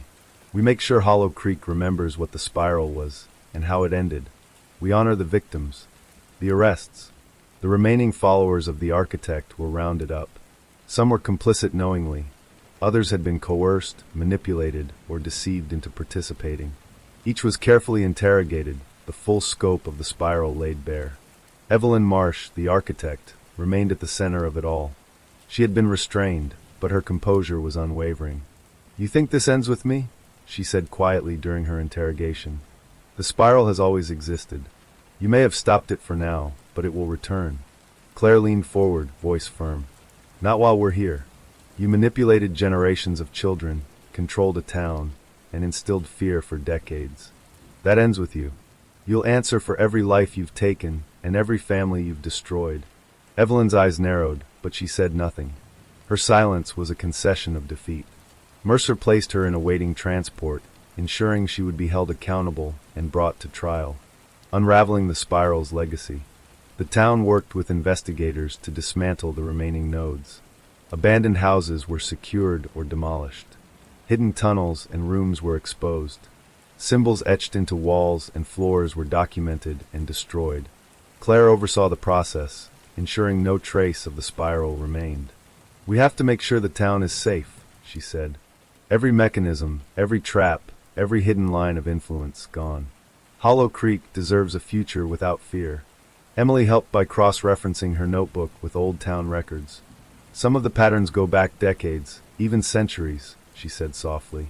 "We've removed the ones that matter, but the history still exists." Mercer added, "And we document it. The next generation will know the truth. Hollow Creek will remember, not to live in fear, but to ensure it never happens again. Community healing. The town held a gathering in the main square. Families reunited with children who had been hidden, missing, or manipulated into the spiral. Stories were shared, grief expressed, and courage celebrated. Emily, small and quiet, stood beside Claire and Mercer. "We did it," she whispered. "The spiral can't hurt anyone now." Claire put an arm around her. "We did it together, and now the town can begin to heal." Mercer nodded. "It won't be easy. The memories are strong, and the fear runs deep. But Hollow Creek survived, and that's what matters." A local resident approached Emily, tears in her eyes. "Thank you," she said. "You saved my daughter, and so many others. Hollow Creek owes you its life." Emily smiled faintly, clutching her notebook. "We just followed the lines. The spiral guided us, but we chose to end it." Confronting the past. Claire and Mercer walked through the town later that day, reflecting on the events that had shaken Hollow Creek. Every street, every building, every tree now held the memory of the spiral, but the power it once held had been broken. "They were organized," Mercer said. "Decades of planning, years of observation, and they used the town itself as a weapon." Claire nodded. "The architect was brilliant, terrifying, but we saw through the patterns. We disrupted the nodes. We stopped the mechanism before it could claim another life." Emily joined them, notebook in hand. I wish it didn't have to be this way," she said softly. "So many were hurt, and for what?" Claire knelt beside her. "Sometimes, understanding the pattern is the first step to breaking it. You've helped save this town, Emily. That's more than most could ever do." Mercer added, "And the spiral's legacy ends with us. The town remembers, the network is dismantled, and justice will follow. That's what matters. Justice served." Evelyn Marsh faced trial in a packed courtroom. Evidence from decades of spirals, nodes, and orchestrated disappearances was presented. Survivors testified, their stories echoing through the chambers. The judge delivered a verdict that resonated through Hollow Creek, guilty on all counts. Sentences were given to the remaining followers, reflecting their roles in perpetuating the spiral. Outside the courthouse, Claire, Mercer, and Emily watched as justice was served. The weight of decades of terror had been lifted, and the town could begin its slow recovery. Emily whispered, "It's finally over." Claire squeezed her hand. "It's over because we stood together, because we followed the patterns, saw the nodes, and broke the spiral. That's what justice looks like." Mercer nodded. "And Hollow Creek will remember it, not as a town trapped by fear, but as a town that survived it." A new beginning. In the weeks following the trial, Hollow Creek began to heal. The children returned to school, families rebuilt their lives, and the town slowly shed the shadow of the spiral. Emily's notebook, once filled with danger and foreboding, was carefully archived. The spirals were studied not as a means of prediction, but as a lesson, a record of a cycle that had been stopped. Claire and Mercer remained in the town, serving as guardians and guides. They taught residents how to recognize patterns, understand risks, and prevent manipulation. The spiral had been defeated, but vigilance would ensure it never returned. On a hill overlooking Hollow Creek, the three of them stood together, watching the sun set over a town reborn. Emily smiled faintly. "It feels lighter. Free." Claire nodded. "It is. Hollow Creek is free. And that freedom is because of you, Emily. You saw the spiral, you understood it, and you helped end it." Mercer added, "And we'll make sure it stays free. Justice has been served, but the work of healing begins now." Reflection. The spiral had tested them, threatened them, and haunted Hollow Creek for generations. It had claimed lives, twisted families, and manipulated the very streets of the town. But in the end, courage, insight, and determination had dismantled it. Claire thought of every child saved, every trap neutralized, and every node destroyed. She thought of Emily, who had seen what no one else could. And she thought of Hollow Creek itself, a town scarred but alive, resilient, and free at last. The architect had tried to control life, death, and fate through the spiral, but humanity had prevailed. Through strategy, bravery, and unity, the spiral was broken. Hollow Creek would never forget the darkness it had endured, but it would also remember the light, the justice, the courage, and the end of the spiral's reign. As the sun dipped below the horizon, the town stood in quiet peace. The spiral had collapsed, The architect had been unmasked and brought to justice, and for the first time in generations, Hollow Creek could breathe freely again.